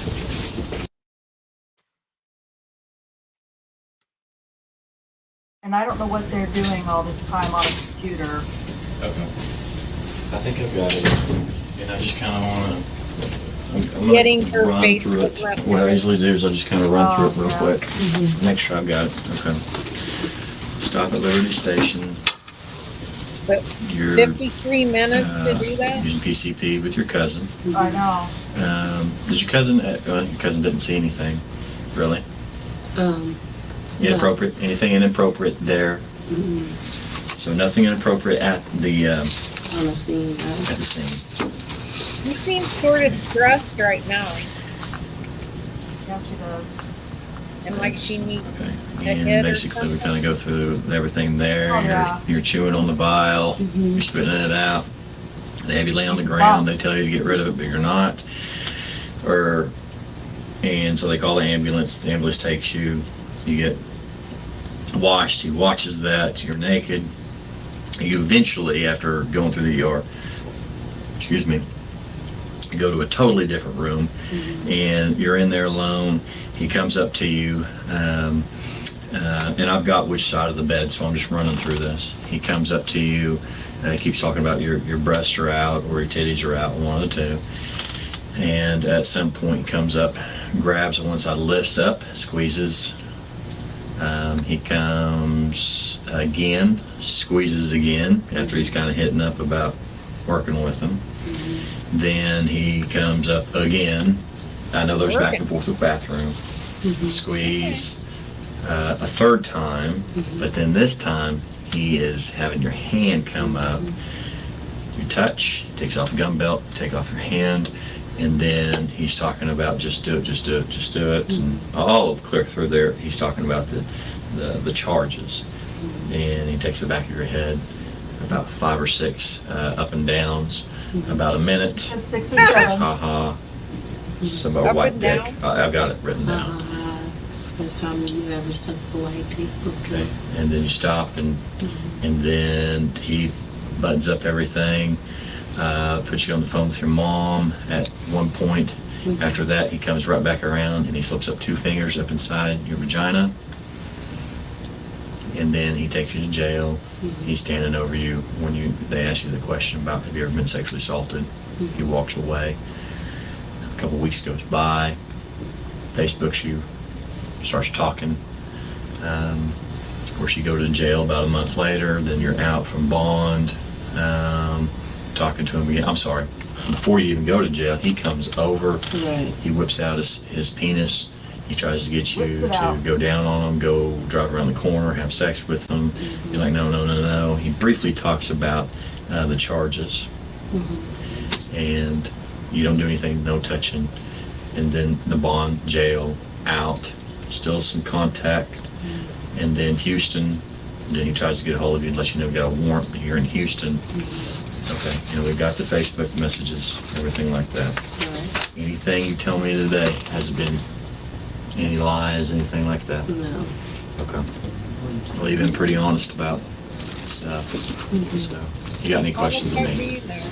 I don't know. Is that like, was the other girl situation? Was they like mine? Well, I can't necessarily go into that. Okay. Have you ever talked to anybody No. about their situations? No, I don't know nobody else that he done that to or nothing like that. Okay. So this is good evidence? Well, you tell me. I think so, because I mean, y'all, even if he didn't like even rape nobody or nothing, he's still he's been in contact with people that he was arrested. Well, was there ever a nurse who came into God damn. Unbelievable. Son of a bitch. So there you go with that epic ending. My God. Is this good evidence? You tell me. Well, even if he didn't rape nobody, he still get in touch with people on Facebook that he's arrested. That is all that needs to be said. I mean, if we could have just heard that at the very beginning, we wouldn't have to spend so much time listening to all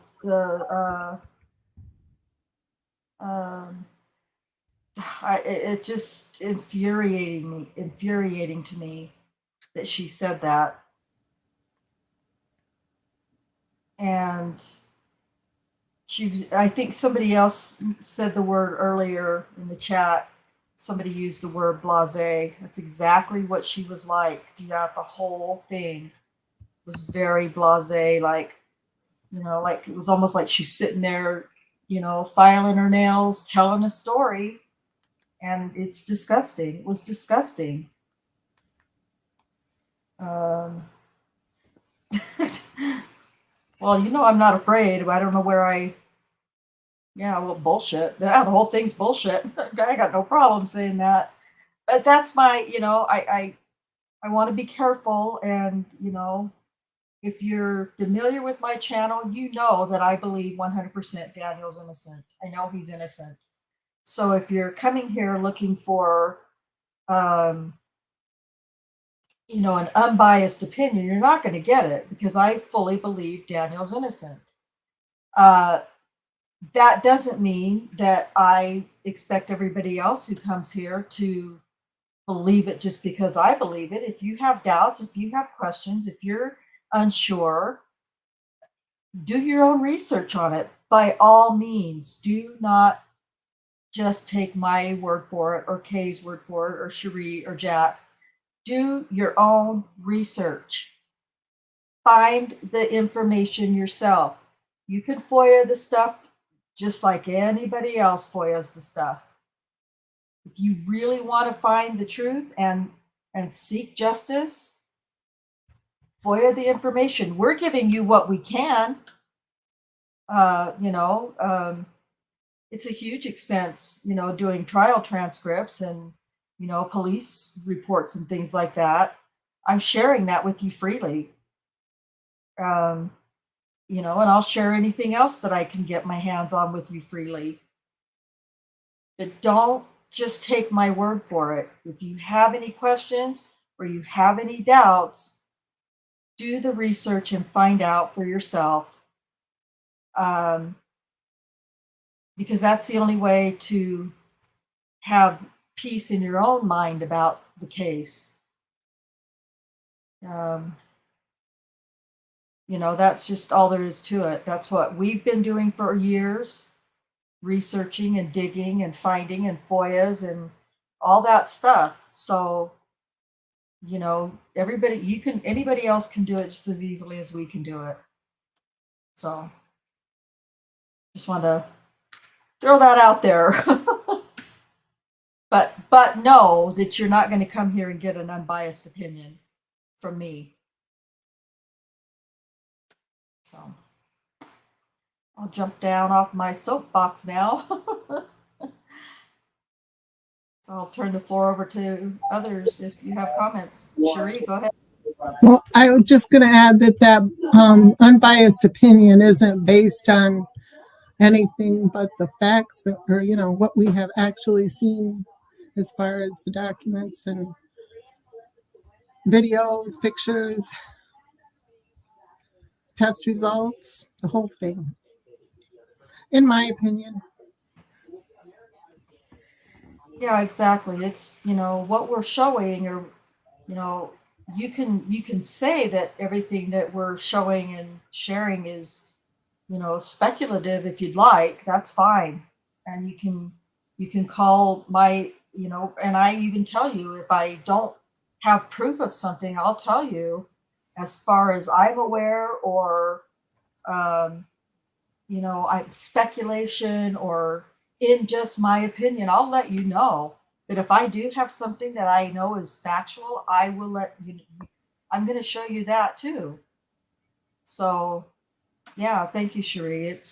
We're not just, you know, we've seen so many videos where people are, you know, showing the interrogation video, for instance, and basing, you know, people in their comment sections are basing their entire belief of guilt or innocence based on that one video. And that's not fair. It's unfair. Even if you watch that one video and say, oh, I think he's innocent, that's not fair either, because you're not seeing everything.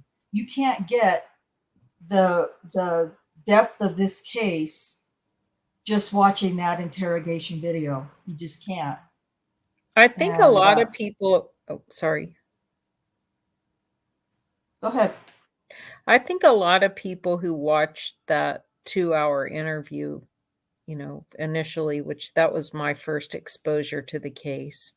And I've said a million times, I watched it because I'd seen the headlines in the Enid newspaper, and you know, Holtzclaw, that I guess any name with the word claw on the end of it, for me, it just, his name and the seriousness of the charges and the number of people accusing him, I was just like everyone else. I assumed this all was true and that he was guilty, because all the things that people say, why would that many women come forward?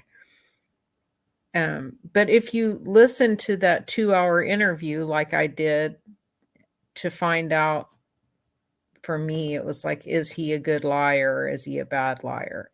And then I'm horrified because I feel like he's innocent just from that. And I want to read everything I can find, which there's nothing to find at that time. But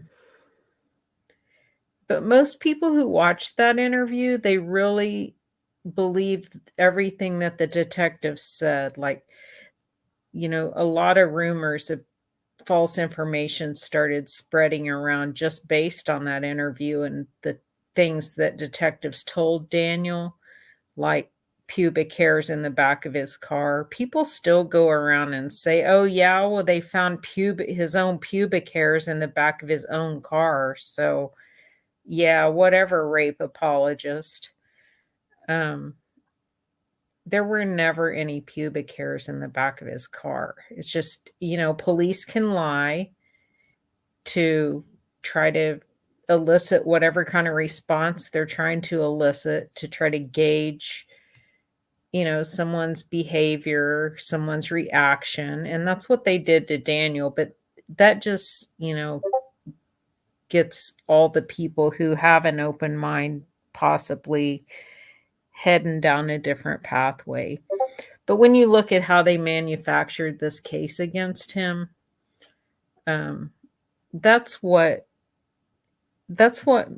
makes me keep digging into the facts of each individual accuser and the timelines and, what was everyone doing while this was happening. We have so much information now that you can piece together this quagmire of a story and see what all these different players were doing. And Rocky's transparent as can be because he's so dumb. He's a horrible liar. Every time he exaggerates something, that's a huge tell for Rocky. Like at the beginning of this interview where he wanted to just make it a point that now we haven't talked before at all. This is the first time we're talking.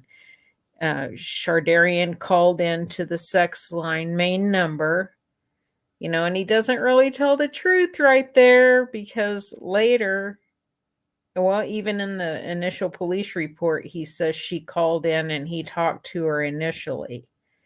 And then he wants to document in this interview that they hadn't spoken. She called the main line. What's that mean?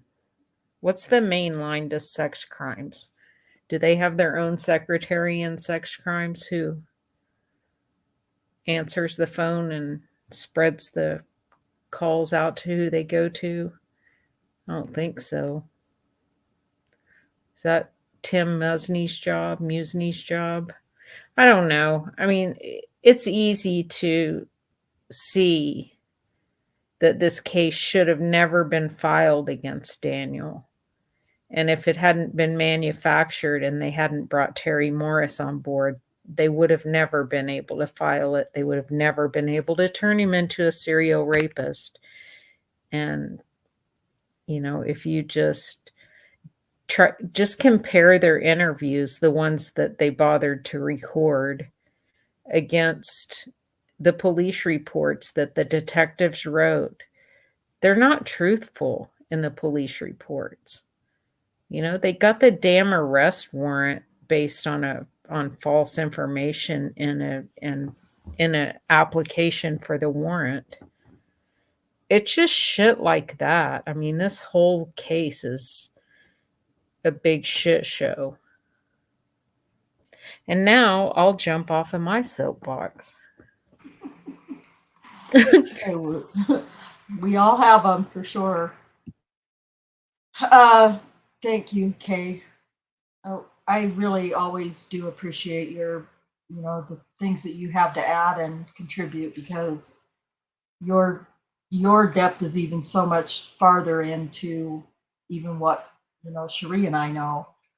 And I feel like over the last couple of years, we've gotten to learn quite a bit, but even more. And so we always appreciate whenever you add, whenever you contribute, for sure. So TJ put this in the chat, and we've talked about it several times. And this was from back in February, and it says, on Tuesday, documents were filed stating the 7 victims agreed to a settlement. The documents suggest each victim received $18,500, and the total amount that the city settled for was $129,500. Not too long ago, Travis did some math for us. Travis Williamson, that works in foul play quite a bit, and he figured that because he's an attorney and he knows about these kinds of things and contingency fees and those, that he figured that because I think I was telling people in different videos that we've done that I did some math and I had figured that each accuser had probably ended up, I thought, with about $1,200 after $12,000 rather, after all their fees and stuff like that were paid. And all I based that on was just a 33% contingency fee or 45% contingency fee that the attorneys, that they had to pay back to the attorneys. Well, Travis knows much more about how that stuff works, and he figured it out, and I don't remember the exact amount, but the number that he came up with was much, much smaller than $12,000 even. And I don't know if any of you remember what he said, but it was hundreds. It was in the hundreds, if I'm not mistaken. I don't That they remember. actually, yeah, I wish I could remember. But it was actually more in the hundreds of dollars, if I'm not mistaken, that Travis said they likely would have, gotten a check for. I could be wrong, but it seems like I remember that. Whatever it was far less than $12,000, like I had, predicted. So, all of this for mere, thousand, a small amount of money, But I had never lived the lifestyle that these women live. So even if it was $1,000 or, $1,500, whatever it was, that was probably a lot of money to them, but to some of them. But, there's also some of them who had to be going, what you mean? I've went through all of this. I agreed to do all of this testimony and this reports and these depositions, and this is all I'm getting out of it. I don't know. And then TJ says, from September, a motion has been filed to dismiss a federal civil lawsuit against former Oklahoma City police officer Daniel Holtzclaw. The 7 remaining plaintiffs, Tabitha Barnes, Copeland, Shardayreen Hill, Carla Johnson, Jamie Liggins, Kayla Lyles, and Terry Morris, voluntarily dismissed their lawsuits and agreed to never file the same claims against him again. That's true. TJ, I believe you're a mod, so if you wanted to just, put a link, you could have done that. Well, that's fine too. It's easy. Whatever works for you is easy. It's fine. Anyway, so I just find her story, first of all, I find it a story, completely unbelievable in every way. I don't necessarily buy into all the whole body language stuff that I see, YouTube channels and stuff like that. But I do think there are some things in human nature that cause us to, respond in voluntary or involuntary ways that we can't control. And I don't know. I just felt like it's not fair to say that every victim of a sexual assault would act the same way. I just can't imagine one being as relaxed and calm and tired and stretching and I wanted to say, is there some, would you rather be home taking a nap than reporting your sexual assault? Because, there was just no life to her at all. And it wasn't a lack, it wasn't because she looked like she was depressed or traumatized. It's also not fair to say that either, but I just found her 100% unbelievable. So, and as you know, he was found not guilty on all of her charges. But there's still more to be learned, because we will discuss the police report next week. And now that you've seen this recorded interview, and we'll compare it to the police report next week and see what differences we can pick out. I'm sure there will be a few. So we've been going for quite a while, and surprised Jack hasn't unmuted yet and said that's what she said, but oh well, it's okay. So we're going to go ahead and call this one done, and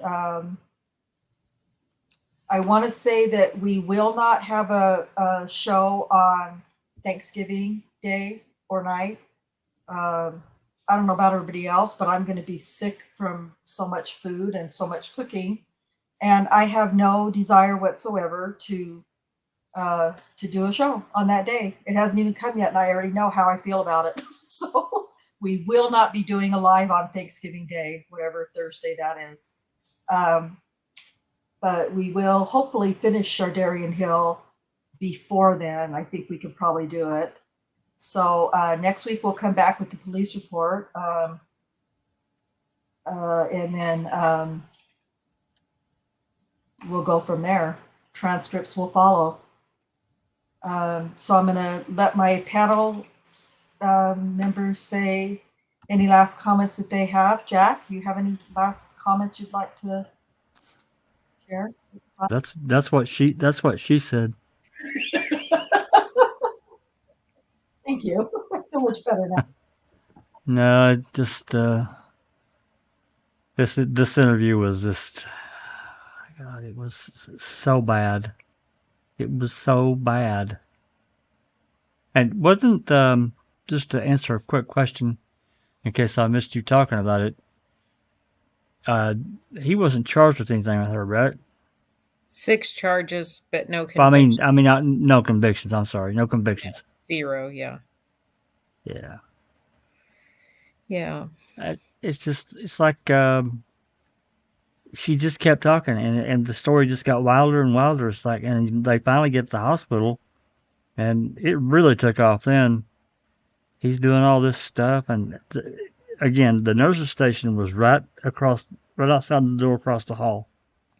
And he's going to do all this stuff standing and right there, that close. You're the door? Yeah, I'm the door. You're the door. Oh gosh, Yeah, that's got to if you be don't- we got to work out a short for that or something. Whatever Jack did there that was dying. If you don't clip it, I will. I'm kidding.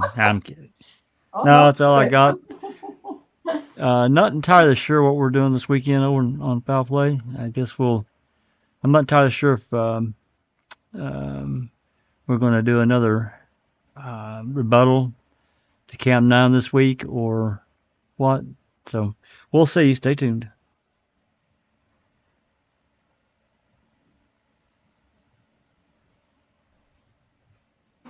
Sorry, muted. Okay. Thank you, Jack. Appreciate that. We'll keep us posted so we know what's going on in Foul Play. And Cherie, do you have any comments? No, just thank you for playing that. I hadn't heard it in a while, and although it's difficult to listen to, it helps us learn her twisted story, and it is a story. Yeah. I'd be interested to see what the police reports and what is said at trial and preliminary. Absolutely. All right. Thank you, Cherie. And Kay. Yeah, that's a good point, Cherie. Comparing everything, because they are ever-changing stories. By the time they all get to trial, for instance, Daniel will be bringing his penis through the unbuckled, unzipped fly of his uniform pants, through his buckled, unzipped Yeah. fly of his uniform pants. Everyone's going to get there by trial time. So, yeah, it's maddening. This justice system that we have is, you have to wait for all these crooked people to die before anyone's brave enough to come up against and say, hey, this guy's really innocent. Right. Glenn Simmons spent like 46, 48 years in prison and he wasn't even in the state when that crime was committed. Give me a break, man. So, Right. so much corruption, so much protection of convictions, so much, just the immunity gives people power to, if not just be straight up corrupt, to do whatever it takes to get the conviction because maybe they feel this person's guilty. And that shit's got to stop. I don't know how. Yeah. That's always the question, how to make it stop. I know everybody says vote, vote, vote, vote, vote, vote, but Well, more people have to be affected by this yeah. for it to change, and people just don't. They don't, they don't even want to think about the possibility of how many wrongfully convicted people are in prison because that doesn't fit with their nice, happy day. Right. Anyway, yeah, I hate this interview. I hate listening to her and all of her lies wrapped around the true words that Daniel said to her in that interview that she pretty much said to Rocky. All the things that show Daniel's true intentions. It's just baffling that the detectives only want someone to come on and join the case. They don't want the truth. And Right. that's it. I'll shut up now. No. That's your time. Say what you want to say. Yeah, I said it. Well, we'll keep saying it. All of us will. So I want to say hi to Travis. He just popped in over on Foul Plays chat. Hey, Travis. Hey, Travis. All right. Well, so like I said, we'll be back next week, next Thursday, 5 p.m. Central. No show on Thanksgiving Day, whatever that date happens to be.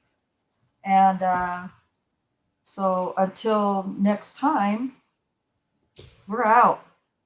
Peace.